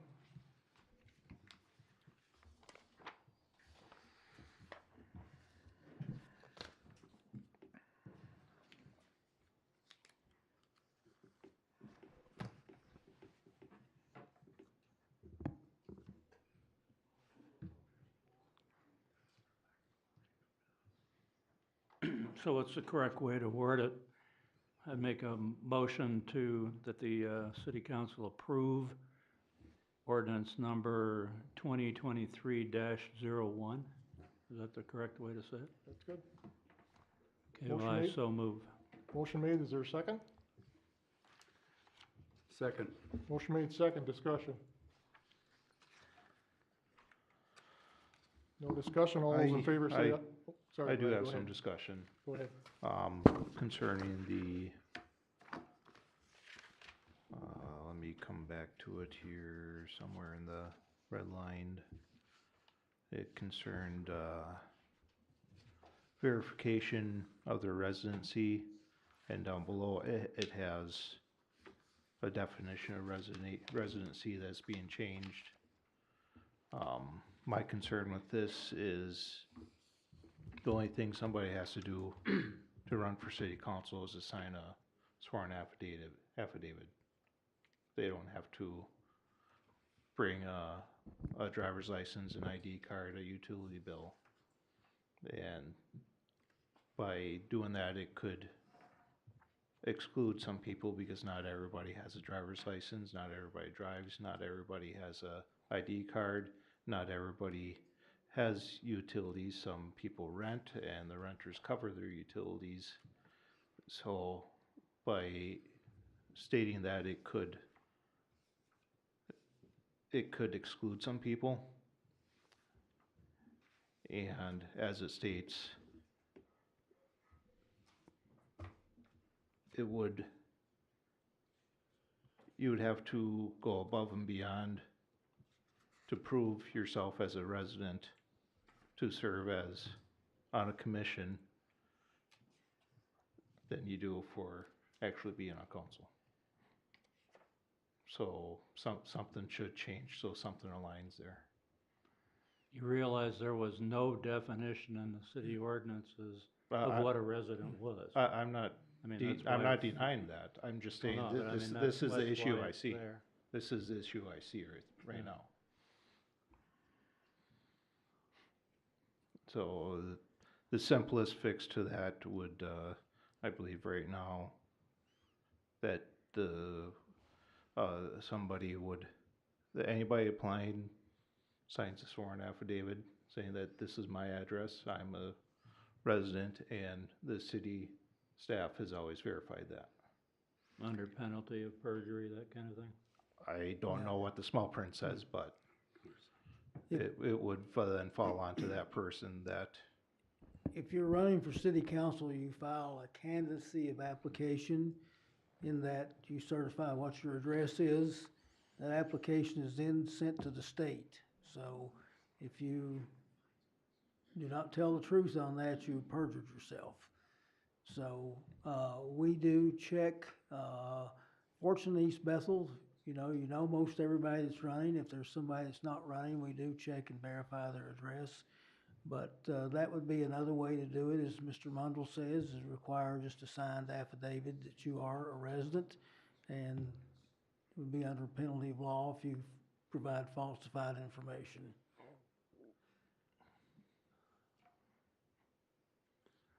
Well, when I put those in Yeah. the ordinance, the draft that I wrote up before it was reviewed, those are just the standard methods Yeah. in Minnesota no, for verifying your address. That's And that could be still left the same, and just Yeah. add this as something else to it to cover those people that may not have anything else to prove to prove their identity.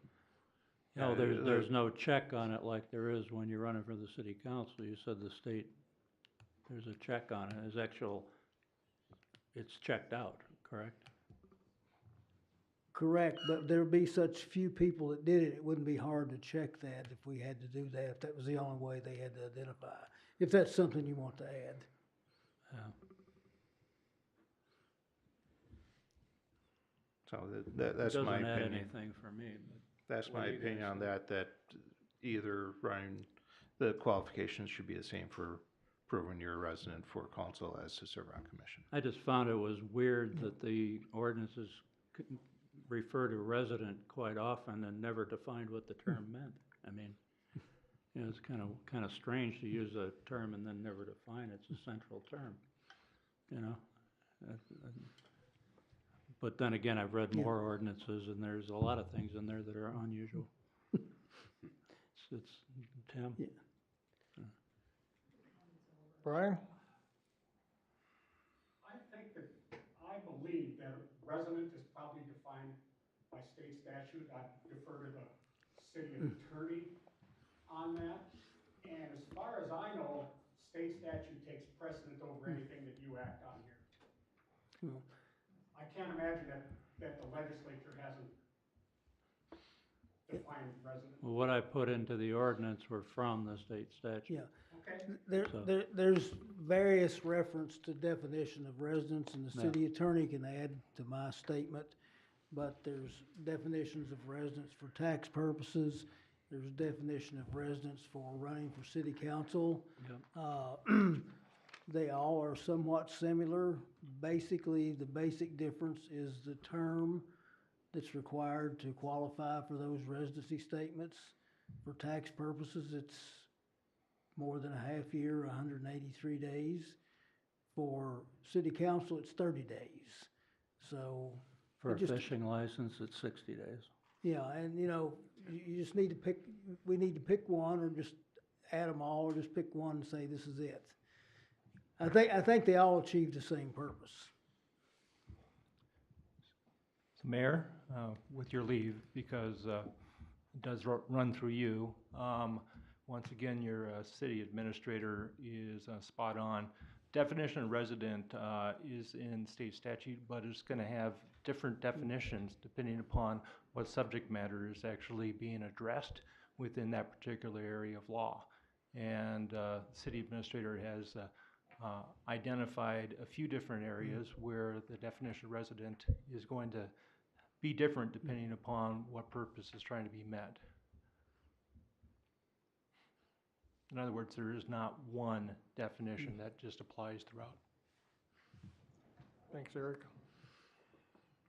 And I think to Kevin's point, Kevin gave a good definition of residency, but there is maybe a little hole in that, and I think Mr. Mundell added something that we could just add to that definition about the sworn affidavit.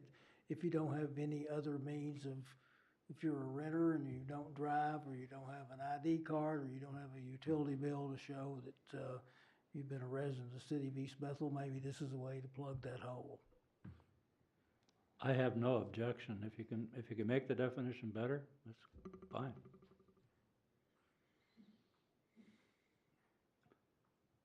So what would the wording be in the absence of the above, a sworn affidavit or what? Sworn statement? I think maybe the city attorney could advise us on just some basic language on that. The requirements we're listing for residency now are you have to live in East Bethel for 183 days, which is more than half the year.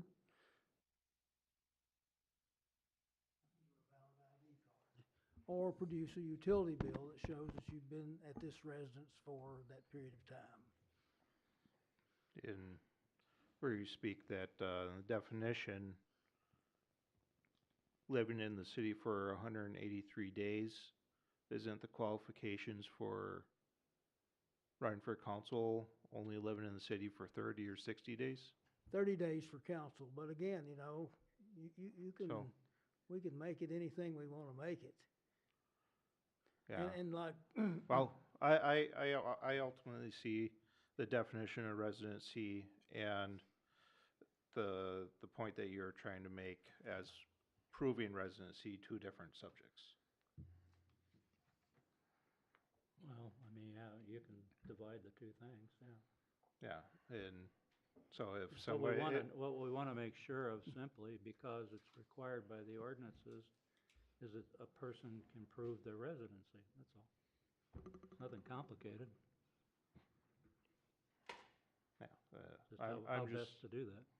yeah, I'm just looking at it as there's the little details in here that look like they need ironing out, because I don't see why anybody should have to go through more hoops to serve on a commission than somebody who applies to run for council. So it should just be a universal. So, would you need some time to review this? Best drafting is the one that's not done on the fly, so I would prefer not to have to put together wording right now, but if that was the will of this body, I would certainly do that. What I'm hearing is that the definition of residency, which is contained in that first sentence that ends with a colon, is what this body currently is kind of settling on, and then it's the matter of proving that the applicant for that particular advisory body certainly meets that definition. And right now there are two subdivisions, 1 and 2, and that an alternative would be a sworn statement by the applicant that the applicant does meet that definition of residency. And that sworn statement, of course, would have the force and effect of law. Should that be an intentional lie, then obviously the penalties that would inure against that individual would occur. That is my read of this discussion. If I have misunderstood, I would need that direction as well. let me just bring up some options that we have, depending on how you want to proceed.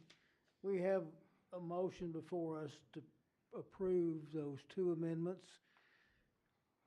If you want to go back and change the definition of residency, we can table that until that's done. But we would have to advertise for another public hearing on that.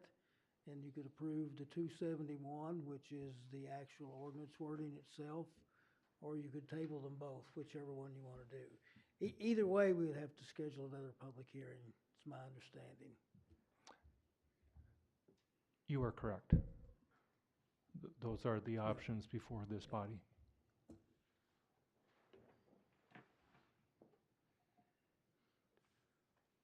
What are your thoughts?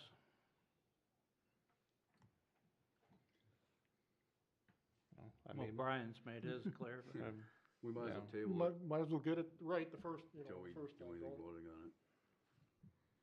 Mr. Mayor, point of order. Just so everyone knows, the city of East Bethel has established residence at one point in time when we had a mayor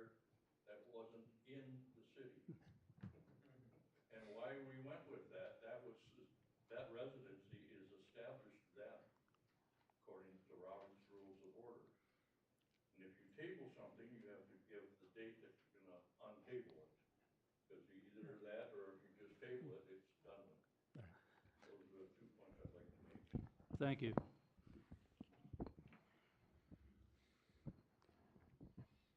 One comment on Eldon's comment is that previous statement that he made about residency, though, was made by the fact that we had a mayor who moved out of the city, which definitely states that's a reason why you should resign or be removed from city council, because you're no longer a resident.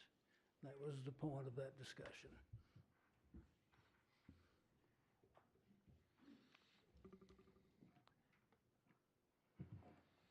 So if this were to be tabled, when would be the date that it could be brought back? We can advertise that again, and we can do it on the 13th. 13th of March? March. We have to do the advertising has to be in the paper for 2 consecutive weeks. Would it be cleanest if I just withdraw my motion? Yeah, I think if we're gonna table it, let's just do them both together, and that way we can just do them both again on the 13th. I'm fine with that. So y'all can come back on the 13th. So you're gonna withdraw your motion then? Yeah. that's Jim, fine. you're gonna withdraw a second? Yes. Okay, is there a motion, Make a motion to table it. motion made to table, 13th. second? Until Until March 13th. 13th. Yeah. March 13th. Is there a second? Second. Motion made second. All those in favor of the table, say aye. Aye. Aye. Opposed? It's tabled till the 13th.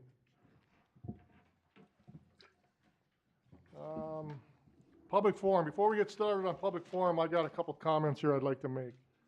Please keep in mind the following. There can be a fine line and gray area as to what is construed as a personal attack or grievance in the presentation of speakers. We try to honor everybody's ability to express their concerns, but make sure your comments are well within the guidelines for the public forum as presented on a sign-in sheet. Second, for issues that may be ongoing in nature, please request that the council investigate the complaint and provide a finding at a future meeting. And third, for those in the audience, please respect those that are addressing the city council. Do not talk while the speakers are making their presentations. Thank you. With that, I'll open the public forum, and the first one up is Stacy.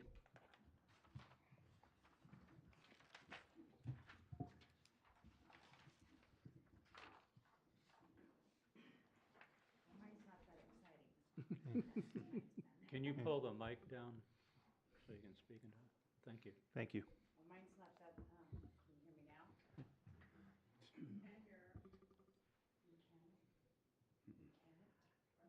I don't know, is that on? Yeah.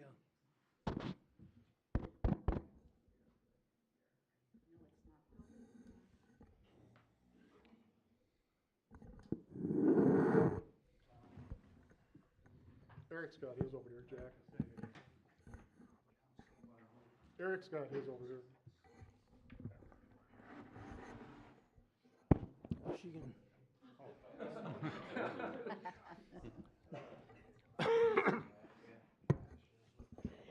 That works fine, yes. I've just wanted to say, I've enjoyed living in East Bethel very much. I want to bring to the attention to the council tonight that there is a dog ordinance, but there is no cat ordinance. And so Anoka County has no authority to do anything whatsoever. They can't remove the cat, they can't find the person, they can't do anything but tell you, oh well, bye, I gotta go on another call. I was having 2 kittens showed up at my house. I live on 229th Lane, next road up, on 12 acres that I pay taxes on 10 that I don't have access to, but that's okay. I love my house. 2 kittens showed up at my house while my driveway was being retarded, and had no idea who these cats were.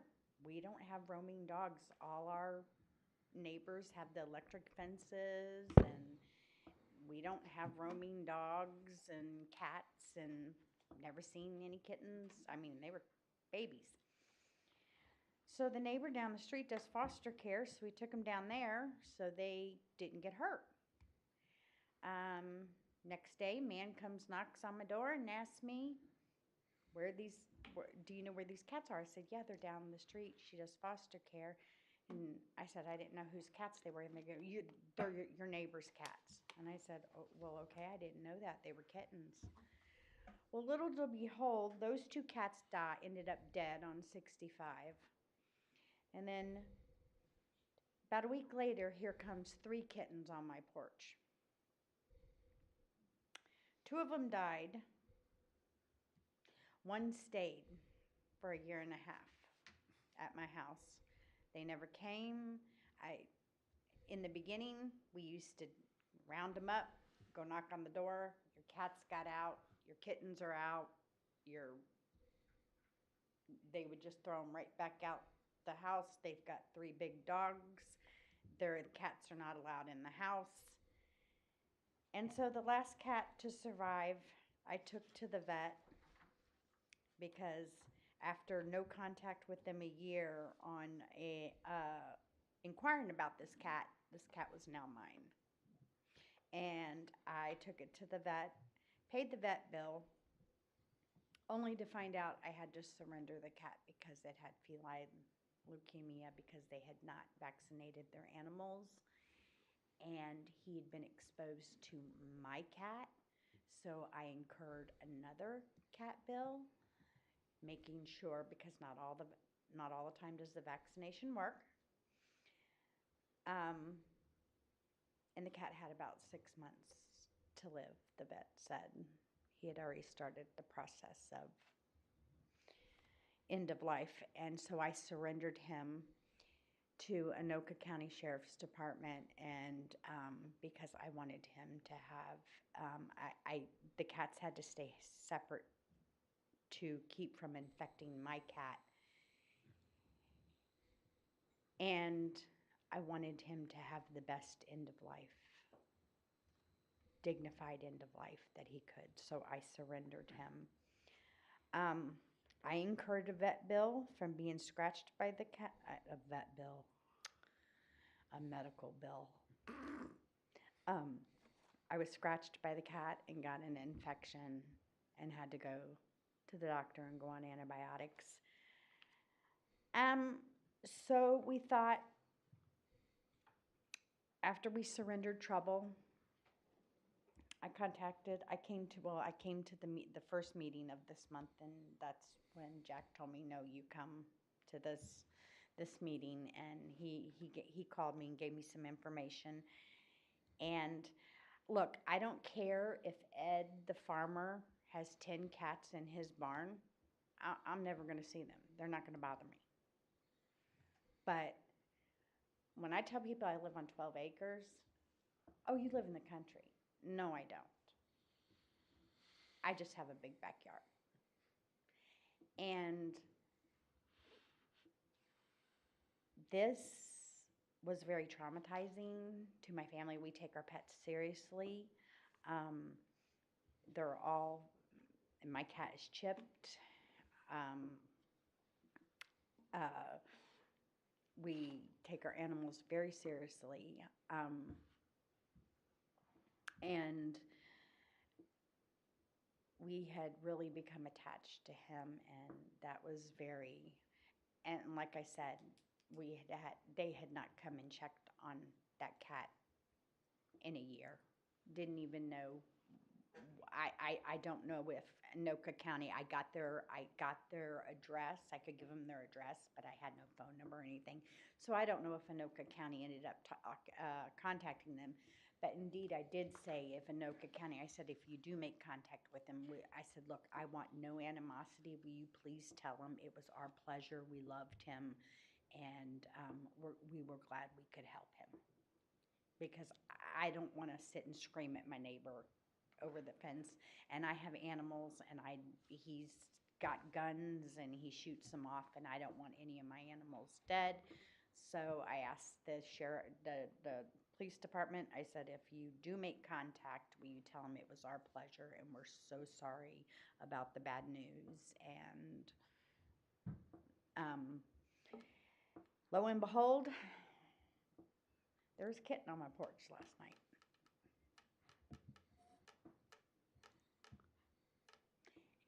I think we need a cat ordinance that so Anoka County can fine them, at least write them a ticket.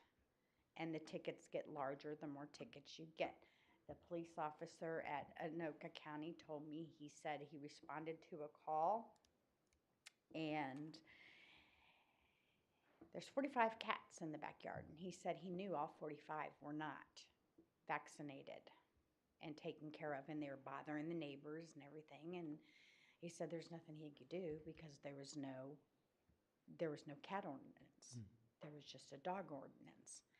And I think just a simple amendment to the ordinance, we don't have to write out this long 30-page thing over a cat, just a simple amendment of, all animals should be maintained,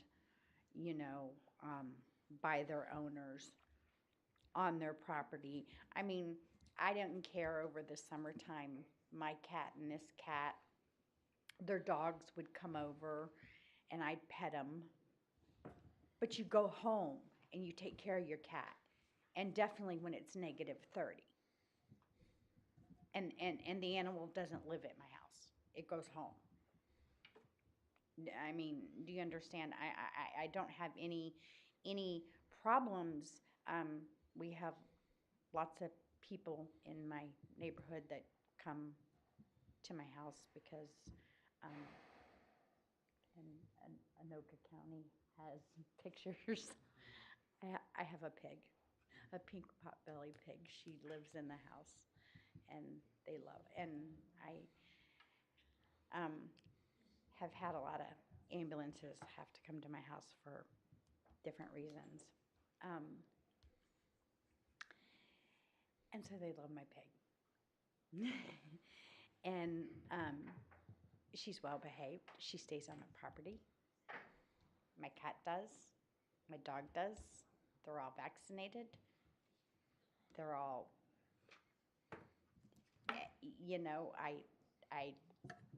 I don't have problems with, we used to take my grandson, who was quadriplegic, vented and trached. We used to take him for walks in his wheelchair. He used to love to go down 29 and up 65 down that route. And the dog, this one dog would come out every time to say hello to him. Stacy, I hate to interrupt you, but 3 minutes is up. It went by a little while ago. Okay. We can take that in consideration, some kind of ordinance. We'll look into it. I'll have Jack look into it. Just to amend it that we take care of our own animals. Yep. Neighbors don't. Thank you. Thank you. Christine Dahlman.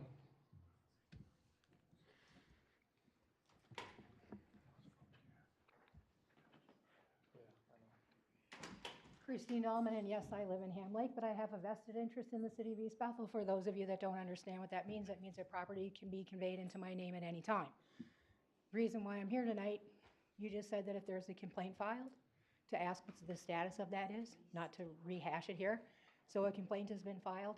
Here's another thing. This concerns me if you're going to allow somebody to sign an affidavit when there is an allegation against your city inspector lying on a sworn court affidavit to get an administrative search warrant to enter somebody's home.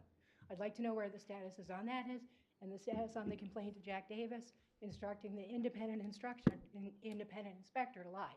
But the real reason why I'm here tonight is because this city is in violation of the open meeting laws, and I'm not even going to tell you what they are.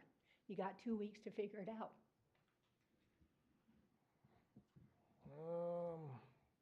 Dave Kreppus.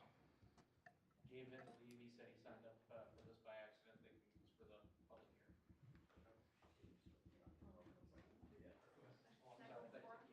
Sure. Figure it out. again, Karen Kreppes, 23050 Gopher Drive.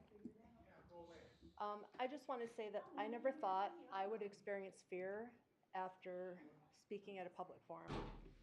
After the last council meeting and speaking, when I left, my husband and I were verbally attacked by a woman out in the lobby. I don't see her tonight. I don't know who she is. All I know is she was in my face and I felt pretty threatened. I'm a tall woman. She was taller than me, just yelling at me. It's personal, pointing in my face.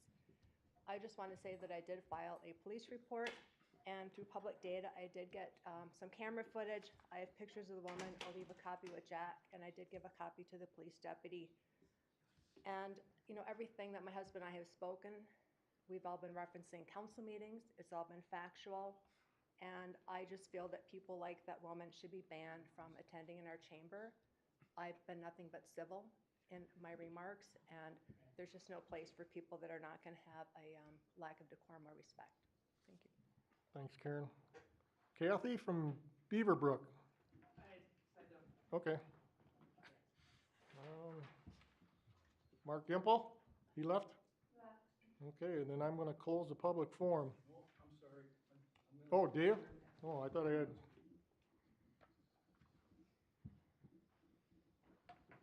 Dave Kreppes, 23050 Gopher Drive. A few months ago, I was very content in life. And then Mr. Lewis came in with a very personal and public attacks on my wife, Karen Kreppes, claiming that she called Jim Smith a liar at Meet the Candidates Forum. For the next two council meetings and Karen's last planning commission meeting, you asked Karen to publicly apologize to Jim Smith for calling him a liar. Karen never called Jim Smith a liar or anything to that effect. She has denied it in every possible form. You have absolutely no proof of any kind from anybody or anything she made any statement. It's only in your mind. I believe you created an agenda and narrative that Karen was a hostile and angry woman that could not work with others and attack people with no cause, so that you, Kevin Lewis, Tim Miller, Jim Smith could fire her from her planning commission assignment and possibly replace her with one of your own friends and followers. He doesn't need to, Jim Smith is a grown man, and if he has a problem with my wife, he should speak for himself. He doesn't need you to defend him. Not once has Jim Smith said anything over the last few meetings to Karen publicly because there's nothing there. I believe your agenda for the three of you is to eliminate Karen Kreppes and Jessica Ullman from EDA, who again had a unanimous vote from the EDA, 6-0. Two educated, confident, and strong women who have accomplished a lot in their lives. And because we spoke at public forum of our objection to Mrs. Urkel, when Karen and I left the last council meeting, we were verbally assaulted by one of Miss Urkel's friends right here in the entryway to City Hall. She went after Karen, first hollering, "Oh, it's personal now."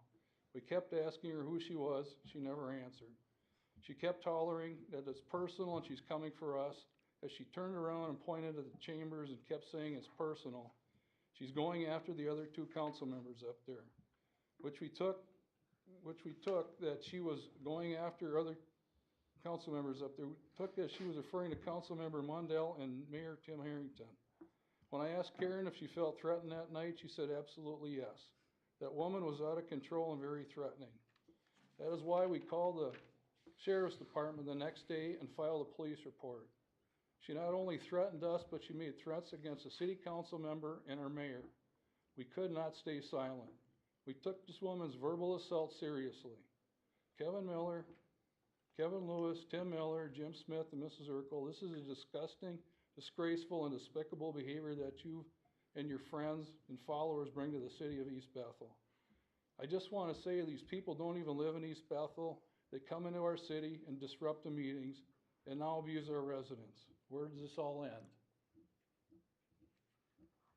Thank you. Thanks, Dave. With that, I'll close the public forum. Item 6.0, the consent agenda. Make a motion to approve the consent agenda. Second. Motion made second, discussion. All those in favor say aye. Aye. Opposed? That motion passes. Nothing on 7.0. 8.0, department reports.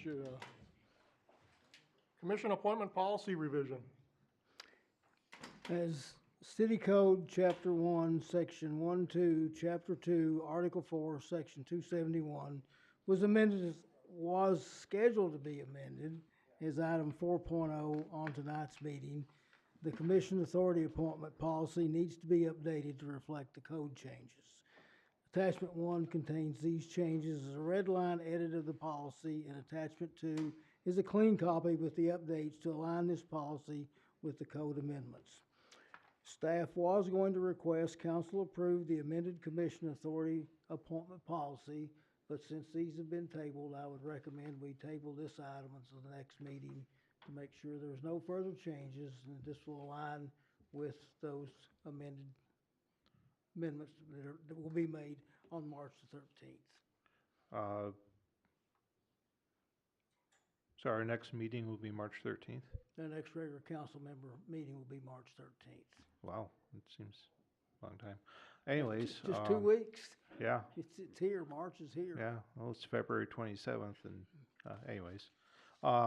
As long as we'll be ready for that, then I will make a motion to table this agenda item until the March 13th meeting. Second. Motion made, second, discussion. All those in favor say aye. Aye. Opposed? That passes. Number 2, ordinance amendment discussion, Chapter 10, Article 5, farm animals. Staff was requested by council to develop a proposal for discussion of amendment to the city ordinance, Chapter 10, Article 5, farm animals. This is the keeping of chickens in platted subdivisions on lots of 3 acres and other inconsistencies that may have been in that ordinance. Staff is seeking direction from council on this matter, and section 1051 is included for your review with a red line change that should address this matter. That red line change recommends that we amend the article on 1051C with the addition of the statement with the exceptions of chickens as addressed in section 1051J sub 3 can be kept on a parcel of land within a platted subdivision on any parcel less than 3 acres. This was an inconsistency here because previously we had allowed up to 6 chickens on a half-acre lot, but parcels in platted subdivisions less than 3 acres couldn't have any chickens. So we think this addresses the concerns of council, and we're presenting this as an amendment to the ordinance with your approval. Jack, I don't think this addresses too much, to be honest with you. We had conversations about this in terms of fees. If you've read these ordinances, where did these ordinances come from? I mean, they're nothing for a rural city or an area at all. They're like for downtown Minneapolis. So what's the procedure here? I mean, I've got 32 emails from residents who want to have chickens, but they have to pay, what is it, 100 or is it 50? If you have more than 6 to 10, it's $350 for chickens?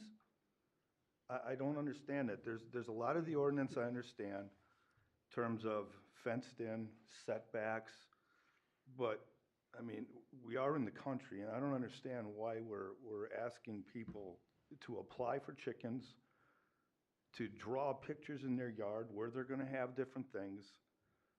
This makes absolutely no sense to me. If you want to have chickens, have chickens. We're out in the country. I mean, isn't that in our vision for our city? Or I've seen it on our webpage. I've seen it in what we've written down. I've seen it on the vision that the Met has. Saving the ruralness the way it is, or, you know, as close as we can. Right now, we basically, I think we need to rework the whole thing and not just add a word into it, because there's a lot of people who are interested in doing stuff like this. And then to say they have to have the IUPs and investigations if, you know, people can come on their property. People want to have chickens, let them have chickens. We don't have to pay for chickens. What are we doing with the chicken money? Do we have a chicken fund or something here? I don't understand this. Well, the fees are separate from the ordinances. The fee schedule can be amended to adjust whatever it is. Generally, it's basically for the cost. I think the fee is $50 for the less than 6 chickens or less on a half acre. Is that correct, Aaron? I'll confirm it for you. So, the reason that was put in was to make sure that people followed setbacks with their coops and remained consistent with other sections of the ordinance. Any more of that you want to discuss can be amended, and we can even add that on the work meeting schedule for next Monday to address this specifically on areas that you may want to change. Yeah, I definitely want that added onto that, because I've got a lot of areas that, I mean, that I've highlighted that I don't know why they're there. And we can go through that. Yeah, that would be the Table best. this then? I would table it so we can get this right and get some more beef into this, because there's a lot of stuff we need to discuss, starting with fees. And the work meeting then would be the best place to discuss it. We can add it on there for the March 6th work meeting and address those concerns at that time. There's a motion made to table. Is there a second? Second. Second, discussion. To the table, all in favor say aye. Aye. Opposed? That passes. Number 3, Joint Law Enforcement Council discussion. Thank you, Tim. At the February 13th, 2023 council meeting, the staff report and input from City Attorney Brad Johnson were received and given to council. The decision relating to this matter was tabled, and the council heard comments from Anoka County Sheriff Brad Wise. Mr. Wise reported on this matter tonight as item 4.0A on the agenda. Commissioner Brastad requested that council discuss this, which we did at the previous meeting, and if there was concurrence with her concerns, request that the City of East Bethel pass a resolution to address this matter. Staff has spoken with Sheriff Brad Wise previous to this meeting, heard his presentation tonight, and heard the presentation from Brad Johnson, the city attorney, the county attorney, regarding this matter at our February 13th meeting. As the Joint Law Enforcement Commission is currently lobbying the legislature to renew the public safety levy for Anoka County, council is requested to consider approval of Resolution 2023-12 or modification thereof. And that resolution basically states that the city is not against the extension of the authority for the public safety levy, but has great concerns with the way the votes are used and the representation the city has to determine approval of projects.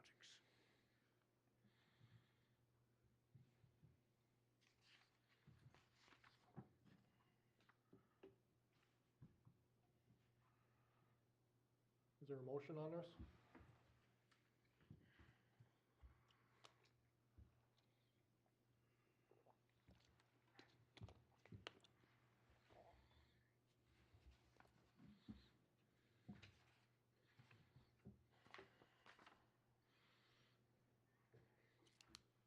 I'll make a motion to approve Resolution 2023-12, a resolution concerning the extension of the public safety levy through the Joint Law Enforcement Council. Is there a second? I'll second. Motion made second, discussion. What's this whole meeting on this about? Well, the Joint Just Law, a short the version. Joint Law Enforcement Commission was established 50 years ago to enable all public safety agencies, police, fire, and emergency services to work together on projects common to the county. In 2013, they were given this public safety levy authority to issue bonds for that public safety data system that was paid for by all the residents in the county. All the municipalities in Anoka County at that time approved this, which is what we were initially seeking to do. There is a concern now with the call center issues with the county, and certain other projects would be very useful. Not among them, though, the security issues that they previously discussed. So what this is saying that we don't object to the extension of the levy authority, but what we want to do, we're expressing our displeasure with the fact that we essentially have no representation in making decisions on this. Yeah, like fencing the city hall and all that stuff like that. We want to be in control of that. Well, So if we vote this through, then we're giving them permission to. No, if we vote that through, we're saying we don't object to the levy authority, but we do not approve of the way that these projects are decided and voted on. Okay. That's it. Any other discussion? To the motion, all those in favor say aye. Aye. Opposed? That motion passes. Let's see. Next one is March work meeting items. Thank you, Tim. Our monthly work meeting is scheduled for Monday, March 6, 2023 at 7 p.m. The following items are recommended for discussion. Number one is debt limit and financial encumbrances on future councils, and I've talked with the city attorney, and he says he can be present on this. I will send him some information so we can discuss this matter. Ordinance review and discussion, which would be the chicken ordinance, for further discussion on how to amend that or any other ordinances that we want to bring up to start a review on. And I'd like to add a third component is a code enforcement report. Would staff have enough time to come up with the framework for a CAD ordinance? In 2 weeks, no. Okay. I'll say one thing, and I will discuss this with Ms. Smith. There are very few cities that have a CAD ordinance. Okay. I'm going to discuss with her, there's some other options with the Humane Society and some cat groups. We actually had a problem up here on Vermillion Street a couple years ago with feral cats. Yep. Thank you, Denise. But that may be the way to solve it. Cat ordinances are rare. It's hard to control cats. It's a lot easier to do the dog ordinance. Dogs have to be registered and tagged.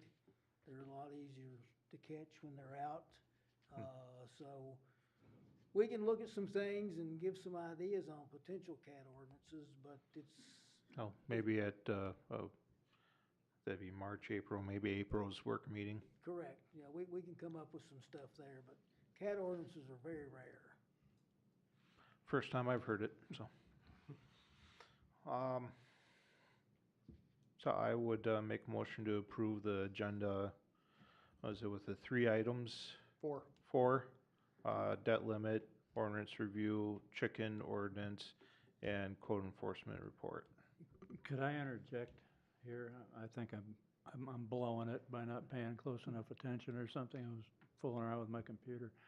But just on what you brought up, the debt limit, that thing, my 2 original questions, and I'm just not seeing them in this. My 2 original questions were, one was whether the debt, the sewer and water related debt of East Bethel was legally created. In other words, did those who supposedly approved it have the legal authority to do so? You know, that kind of stuff. Is there no limit to what a city council can encumber a city debt-wise? So that was the first question. And the second question was whether a city council has the ability to tie the hands of a future city council to prevent this kind of thing from ever happening to the citizens of their town again. I mean, if it was legal for 4 people to put what could have been $40 million and is now $23 million worth of debt on the back of 10,500 at the time, or 12,000 people. Well, Okay, but is there any way to tie the hands of people in the future from doing that? We're in the middle of a motion right now, though. Well, that's what I'm probably. Yeah, but we need to finish the motion that's until, why- then we that's go why to I said- discussion. Well, the motion made, is there a second? I'll second it. Now you got your discussion. And those were the things that we were going to explore. I will have a meeting. Yeah, I with just didn't see how the debt limit applied to what I was talking about. That's Well, all. the debt limit is kind of in line with what the city could actually totally encumber. But the big question is, and is your second question, what can existing council do to limit liability of future councils? As far as, was it Just so you understand where I was coming from. The first question, was it legal? I'll give Mr. Larson some information and he can make some comments on that. I'm not sure how far we can get into that at this point, at this meeting, but at least you can have some discussion on it.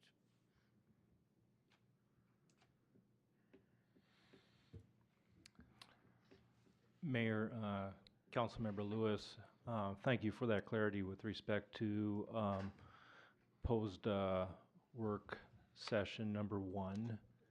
And I will do my best to be prepared in order to be able to address both of those issues at the work session. I restate prior council's legal authority to impose debt upon the city, and whether those impositions of the debt were legal. And the second is the authority of this council to bind future councils with respect to debt limits. Said a lot quicker and a lot better than I did, so. I just wanted to make sure that I understood the issues that were posed for me so that I could be as prepared as possible, and that way that you could be as prepared as possible for our next work session. Yep, thank you. Thank you, Eric. That's a motion. All in favor, say aye. Aye. Opposed?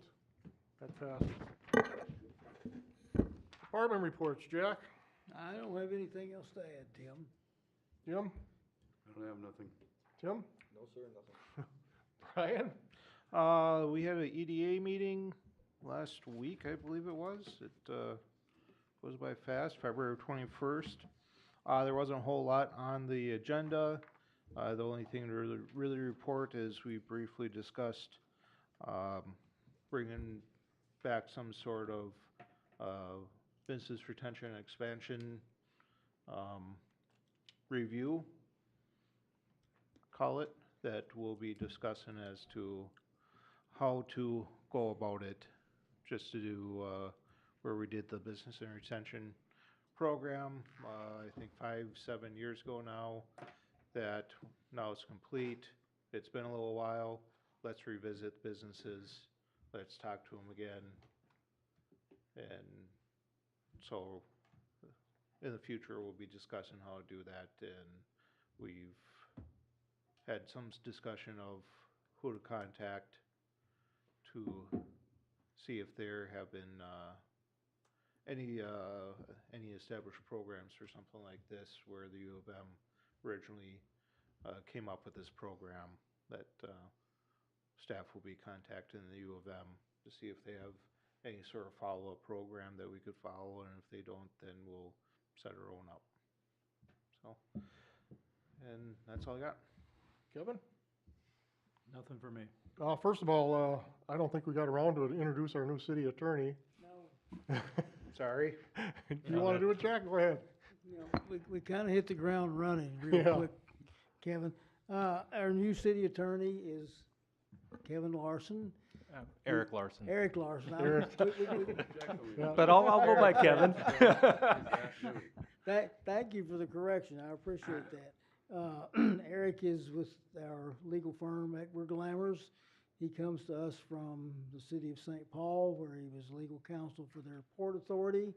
And we welcome him, look forward to working with him, and look forward to a long relationship. Yep. Thank you, Kevin. Welcome aboard. Eric. I've got Kevin on my mind. I just got one other thing. I rode with the plow driver, one of the plow drivers on Thursday, and I just want to say thanks to those guys. They did an outstanding job fighting a lot of stuck cars, a lot of snow, and they only worked an extra half hour on it, more than a typical plow. So I just want to say thanks to the guys. They busted their backside and did a fine job. Yep, I would echo those statements. We had a big snowstorm and barely even knew. With that, there's one last thing to do. Make motion to close meeting. To adjourn? To adjourn. Motion made, second. I'll second. Second, all those in favor say aye. Aye. Opposed, we are adjourned. It's 9:15, it's late for me.